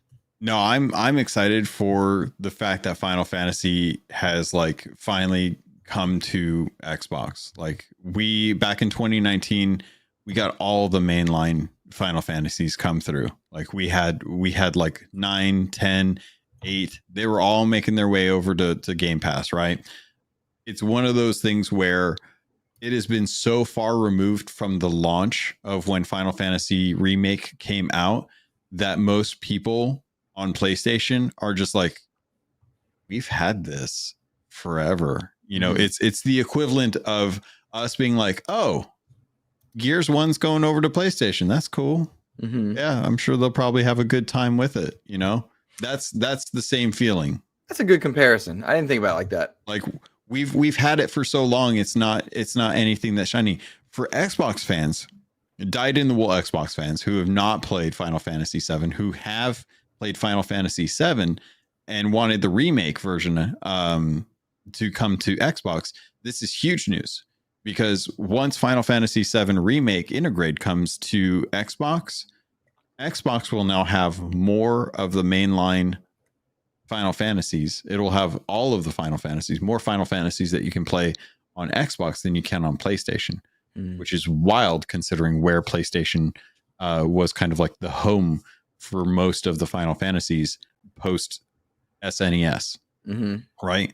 Yeah. So having played Final Fantasy Remake a decent amount on my PlayStation, I can see why folks are excited about this. It is a good game. I just haven't finished it. I think if you're coming into Final Fantasy as an Xbox fan and you're trying to decide between 16 and Final Fantasy VII Remake, I would say try both, because 16 is going to feel a lot more Devil May Cry. As we've talked about, the combat style was designed from one of the developers that built Devil May Cry's combat. It is going to be a long Game of Thrones-esque game. So expect a lot of dialogue, expect a lot of cutscenes, a lot of story and exposition. But it is going to be one of those ones that once you get into the combat aspect of it, you're going to have a good time, if that's the kind of like action or RPG style that you like. Final Fantasy VII Remake is exceptional. You can go into it having no knowledge of 7, like I did. I think Kylia over on the Twitch side of it spoiled like the big thing for Final Fantasy VII for me at one point, and that's why, like, because I've never played it. I don't have any connection to the characters, but I'd never known like what the story, what the twist was, or what the spoiler of 7 was, until she spoiled it for me, and then I was like, oh, okay, well, I don't have any connection to that character, so I'm not going to be sad. But you can go into Remake Intergrade without knowing what the original story is, because it will tell you their story, and it will feel familiar, but it's still separate enough that you're not going to feel like you're missing it. You'll get bonus points if you have seen, if you have like played through 7, but I would say jump into both, because I think both are good games, even if I haven't necessarily finished either of them. Yeah, I'd say it's a good thing to see these walls breaking down in multiple directions, because we've seen so many Xbox walls break down, and it felt like things weren't coming from other platforms to Xbox, but things from Xbox were going to other platforms. And while this isn't Sony proper, to your point, Final Fantasy existed as a Sony thing for so long.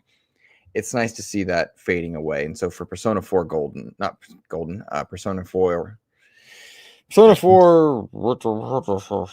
coming back, to that being available, for Final Fantasy to be available, it's just nice to see that wall breaking down in another direction.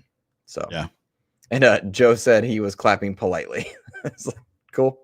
Yeah, because he's had it, right? He's had it and the sequel now for years. So like it would be like if Spider-Man made its way to Xbox.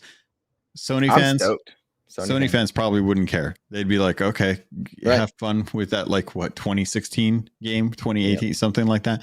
You know, you'll enjoy it. Have fun on your Xbox Ally playing it through Steam. And that's understandable. That's how I'm going to feel when Halo eventually goes over to PlayStation. I'm going to be like, cool. Enjoy. Let's play together. I'm here have for fun with Chief. He's a beast. Yeah. Cortana's fantastic. Yeah. She's the actual levity of the actual game. She's the only comedy that you will have in those games. Enjoy it. They're not meant to be funny. You know what? But there is comedy. I can't talk to you about Halo with your not loving Halo Reach, Halo 4. Yeah. I can't. Crazy talk. I don't know who those characters were supposed to be, but it wasn't the book I read. You were talking to your girlfriend the whole time. That's why you missed it. No, I wasn't. Yes, you were. Not for Reach. You said, all right, whatever. All right, Keeper. Tim Schafer's new game. By the way, wash my hands next to Tim Schafer no less than 3 times during the whole. Every time I went to the bathroom, hello Tim. But I didn't talk to him. I was just eyes forward, wash hands. But that's my everyone has a dumb celebrity story. Yeah. That's all it was. Sitting there Nice. washing my hands. Just, I also use the restroom. So Keeper, everybody was very excited about this, and I was that's nice. I have no interest in this one. Yeah, okay, we're the odd ones out. We finally it's a agree. unique Look at premise. us. I know, right? It's a unique premise that it's a lighthouse that falls down that's been there forever, and then it gets up and starts walking around. Mm-hmm. I was like, all right, I don't know. I mean, I'm glad for Double Fine. They get to keep making the games that they want to make. I still have yet to really connect with Psychonauts, because for some reason there's this weird thing where Schaefer wants to throw teeth into games. That put me off as well, and I don't have a fear of teeth. I was like, that's just gross. So it's just I had the same thing with Trover Saves the World, or whatever. Yep. the one, there's like a whole planet of just like molders and hair and stuff, and I'm like, that is gross. Yeah, no, I'm good. But I'm glad that Tim's still making games. It's amazing to me that so many people in the like the game industry, like content creators, are all like, can't wait for Double Fine to go make that next Banjo game. And I'm like, they are not making a Banjo game. Y'all need to stop with the Banjo. No, that's not going to happen. Yep. Instead, we're getting a lighthouse that has emotions. It will be one of the games that people play. Yeah. All right. One more thing. Xbox's One More Thing might have been one of the coolest trailers ever. I need to watch followed by a collective. Oh, it was so strange to me how this all went down, because the Call of Duty Black Ops 7 bookended the show proper, not counting the dev direct at the end. And it had the coolest trailer. People were thinking Mirror's Edge. People were wondering what this new IP, what could it be? People were so into it. And don't get us content strike. Like, I didn't know, is this a I don't think it'll content strike it. I don't know what it was, but I will tell you this, man.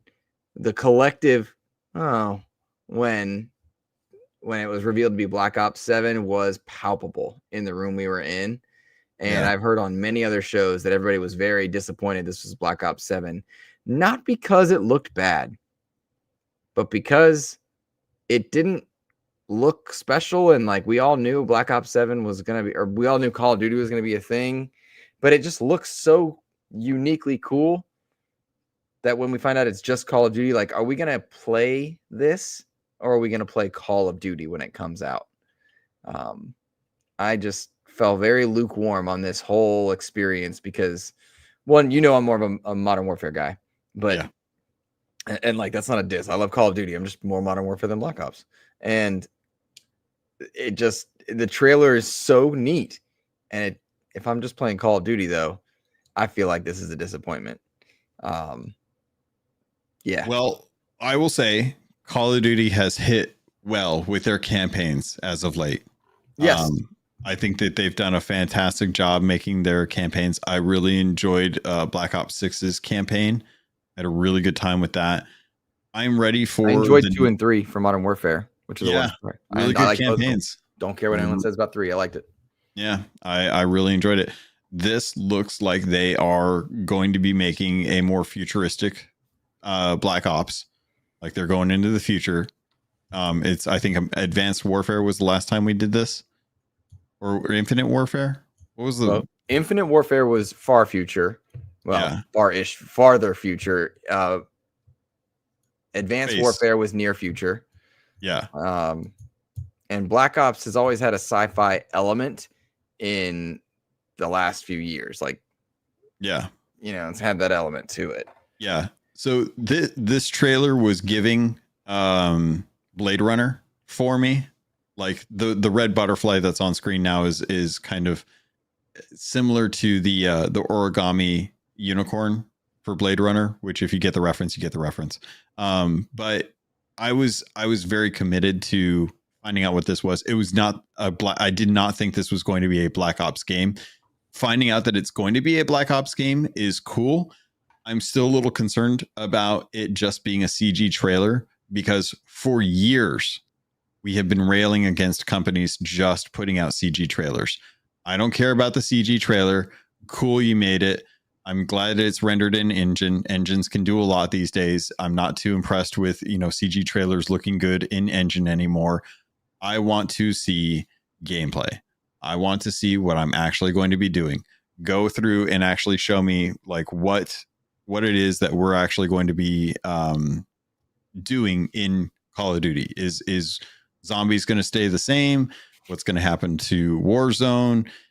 There's so many things that I think I would rather know than just having this little CG trailer and not necessarily like getting details on it. But that being said, I will definitely be there for a Blade Runner style campaign for Black Ops 7. I hope it's great. Truly, I do. Yeah. Truly, I do. I really do hope it's great. Felt weird coming at the end, though. It's not Call of Duty is not a one more thing. It's just not. It's a known quantity. It's like saying, and we've got FIFA 27. Yeah. It just doesn't land that same way. I thought the trailer was good, but it was just so out of place in that moment. It felt like a different game needed to be there. A Fable, a State of Decay, a new something. Everwild, Contraband, any of the ones that we thought we were going to be hearing more about that we didn't. It was so. Oh, but before we talk what we missed, overall, I was high on the Xbox showcase. Thought it did a very good job. Overall, yeah. I think it was probably my favorite of the showcases. Most of the games spoke to me, followed by the Sony showcase, followed in a distant way by Summer Game Fest. That was how I kind of ranked them. Did you like the Xbox showcase? Oh, I loved it, dude. This was fantastic. Dude, I was super excited to see Clockwork Revolution. Very happy with Outer Worlds 2, with Grounded 2. We got details on games that I never knew about, like Beast of Reincarnation and The Blood of Dawnwalker. So there are no ghosts at the Grand Hotel. You had a really good mix of a lot of different style of games, plus a re-emphasis on live service that are still the kind of bread, meat and potatoes of the Xbox ecosystem on Game Pass. It was great to see. Everything that they're showing is designed to be like play anywhere, which means it's going to be supported on the ecosystems that they want to bring it to. There's only like a few of these that I was just like, it's not really my thing. But then again, I'm not expecting everyone to be excited about Fate's End the way I am, but I'm not going to be excited for Planet of Lana 2, but I know people will be. So for me, this was 100% like an A showcase for me. Like, I think that this was as good as they've done in the past. I think that they really killed it with finally bringing things like Final Fantasy to Xbox after many of us have been like wondering, when that exclusivity deal was up, when we would finally be able to get those games over here. Because I know a lot of Final Fantasy fans are Xbox fans and have been wanting that 7 remake for a long time. Fair. Happy Cloud Gamer saying Summer Showcase was better than the PlayStation State of Play. I also did like the PC Showcase. Xbox was number 1. Cool deal. Addy saying COD is the juggernaut the Xbox team must respect. Agreed. I just don't think you put it in as a reveal of anything. It was interesting. So I liked the showcase. B+ for me. Happy with it. The stuff that was missing was notable. To your point, Contraband, Everwild, but I don't think Everwild's real.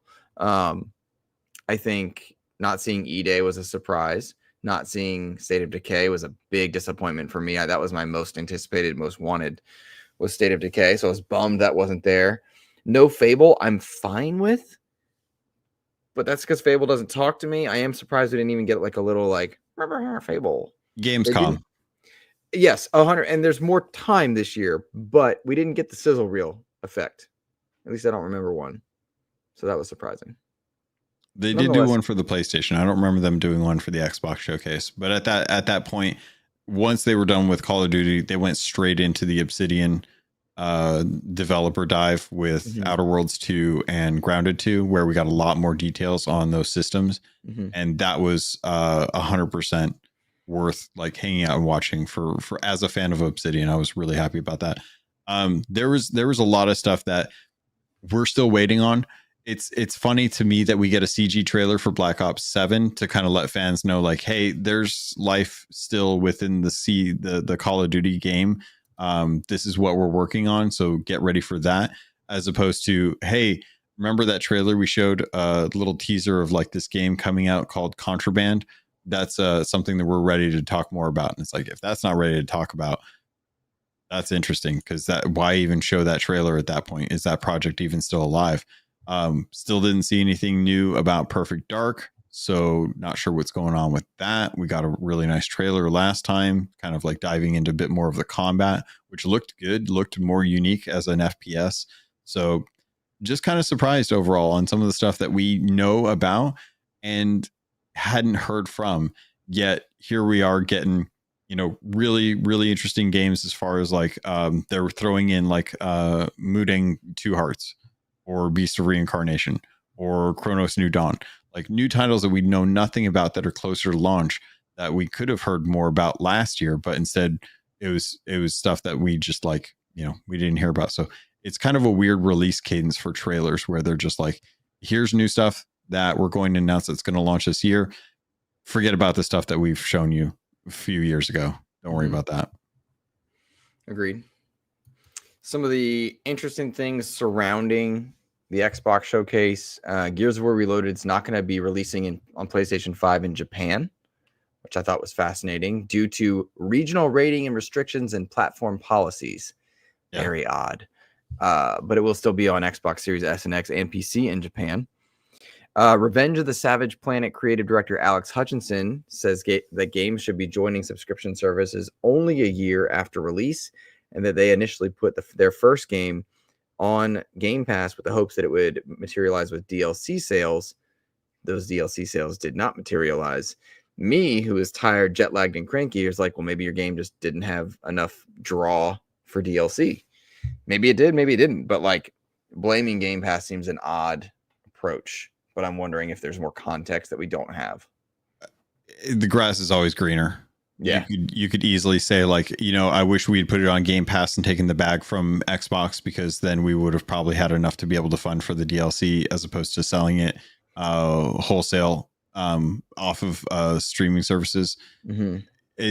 It speaks to, I think, a larger issue where developers feel like unless they get catered treatment, they are not going to get the push in people trying out their game as much as games that do, like Clair Obscur Expedition 33. Mm-hmm. So, you know, little fanfare for those going on to Game Pass does not always guarantee that you're going to be that indie darling.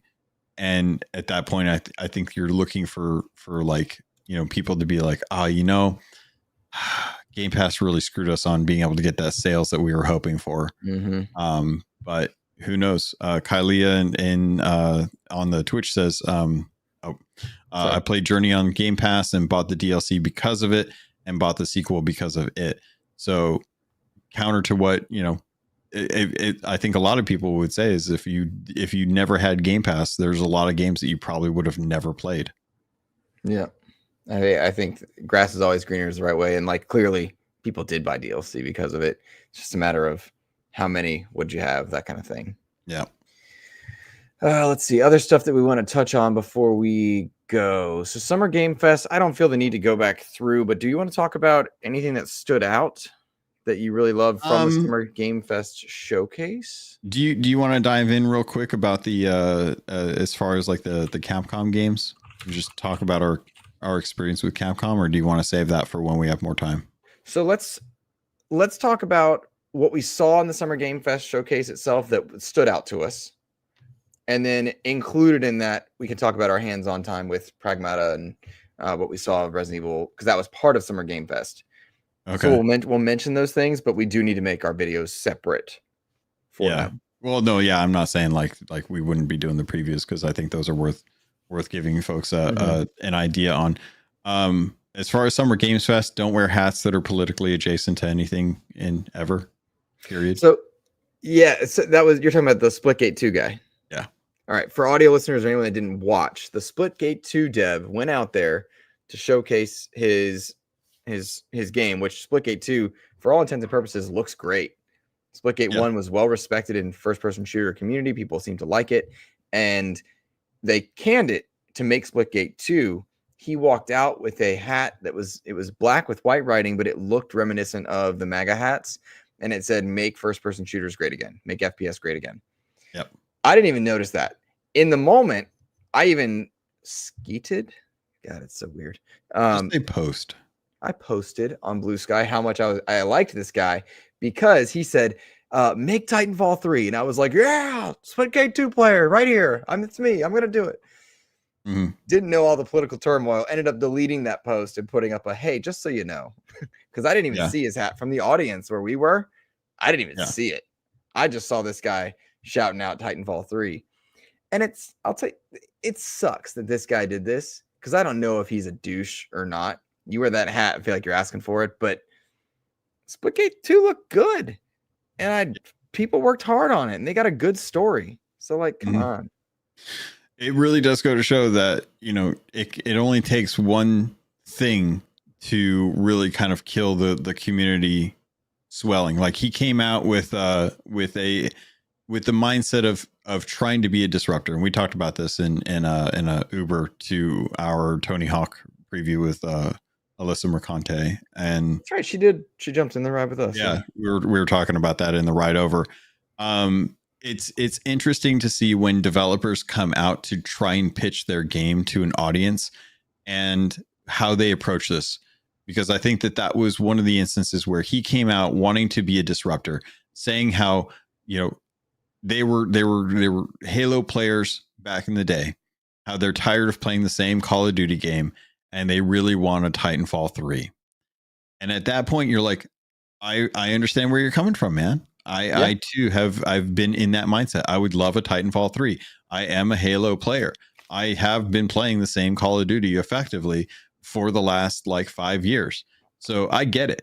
But when you come out with an attitude that says we're going to be better than them, don't come out with that kind of an attitude. Come out with an attitude that says we hope to be better than them and we want you to give us that opportunity to prove it. And then let the game speak for itself. Don't walk out with a bat thinking you're walking tall, going to be, speak softly, carry big stick. Right. That's not going to go over well with people because everyone's got their ego. And when you challenge their ego on a public stage, they're going to push back. And when you make a statement that politically echoes something so drastically polar in the United States, while ICE is rounding people up less than a block away, you had to invite that. Like that, you don't get to pretend like you didn't get it. Yeah. And so, he probably cost his studio millions of dollars. Yeah. And to kind of speak on this, because I know we talked about this during the actual time of it. According to the people that were working the Game Awards, they did not sign off on him wearing that hat. So he went out there unbeknownst to Jeff that he was going to be wearing that kind of a hat during this kind of time. So yeah, it really was you stepped out on stage and walked into the rake. And I don't think that was his intent, but that's absolutely what happened. And then he went on social media and stepped on another rake. And if the boy doesn't just sit back and chill and let his game talk for itself, just be quiet. Yep. You're not going to have a game to talk about. Yep. So we had a guy in our chat just going at it. I'm not even reading his stuff because it's so stupid. But yeah, that guy should have been quiet. It was just, let's knock it off, bud. You're costing your team time. By the way, Jeff didn't look happy once during that whole show, except during the puppet reveal. That's not true. Oh, dude, the puppet reveal was awesome, dude. The fur. Oh no, the felt it boxing. Yeah, that was funny. Dude, that game looks so funny. The felt it boxing. Yeah, there was a lot of games to really kind of show off. He did look happy when Kojima was out there, so I was very happy about that. Mixtape, amazing. Can't wait for mixtape. I could not have cared less about mixtape. It's probably my generation. It's just one of those things that it resonated well with being over 40. It resonated deeply with me.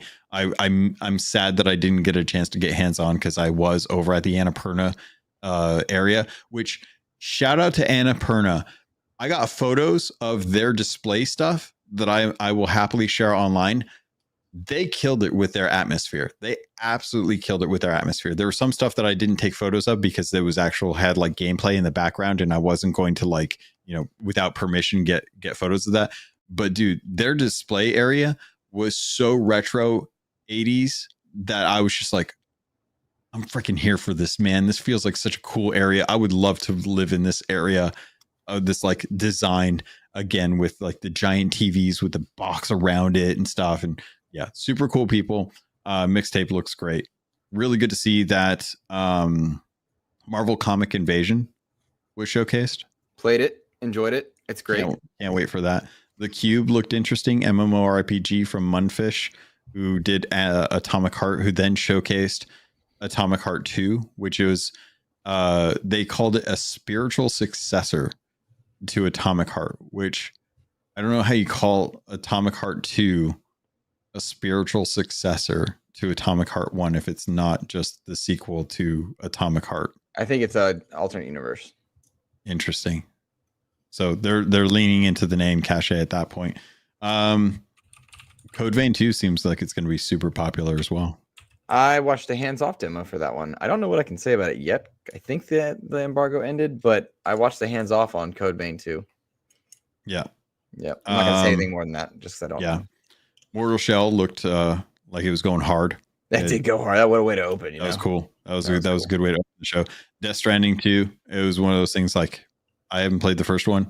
Totally respect Kojima for the mindset that he has on making games as weird and crazy as they are. I think a lot of people are going to enjoy it. I think Joe got hands on later on during that weekend. He went to the when he went to the Death Stranding event, didn't he? I don't think he did. I think because of the ice stuff, they turned and went the other way. Oh no! Oh, I know that Alex did. Oh, okay. So someone did. Someone did. Yeah. I mean, a lot of people were there, but I think the ice stuff, people, Yeah. Let's see. I loved the Sonic racing stuff because it showed the crossover characters to include Steve from the Minecraft movie, of course. Yeah, that was wild. That was neat because it showed them working with other groups. Yeah. Let's see. You want to talk about our Capcom stuff? Because those were good announcements in SGF. Dude, yeah. Also, we're going to have a preview of it. You guys need to check out Lego Party. And that was amazing. Absolutely. I will absolutely be there for Stranger Than Heaven as well too. As much as I appreciate the Like a Dragon Yakuza games, this one spoke to me more than any of those other ones. So I was very happy about that. Yeah. So during the SGF showcase, we saw Capcom bring it. Right. Yeah. They brought it. And Onimusha, Resident Evil, and Pragmata were there. We got to go to a behind closed doors event for it. You played Pragmata. I watched you. Mm-hmm. You all right there? Yep. Sorry. Is that the bell for your wife? I don't know. I don't know. Did you treat your dog or teach your dog new tricks? We don't have a dog. I'll be right back. You talk about these things. I'm gonna check on my wife. Guys. I don't know about you. I was not expecting Pragmata to go so hard. If you guys like Dead Space, which I know many of you do, or if you've played Death Stranding, I will say that Pragmata stole my heart at the Game Awards at Play Days. Like there were a lot of games. I was pining for many a games when I went there. Getting to play Pragmata, I was like, dude, this is a solid game. So you and I feel bad because I'm gonna forget. But Diana is a little kid robot that you get. She saves your life like right out the gate.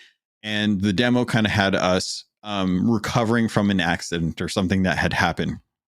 And when you get well, you kind of like get the ship that you're on effectively calls you out as like an intruder and starts to send like robots to come in, like stop you from being an intruder. all of your shots do absolutely nothing against these robots until Diana hacks these robots. And the way it happens is when you're aiming down sights at something, Diana holds up her hand because she's on your back, and a little mini game pops up, and you then have to navigate through this puzzle to unlock the way to do more damage to the enemies.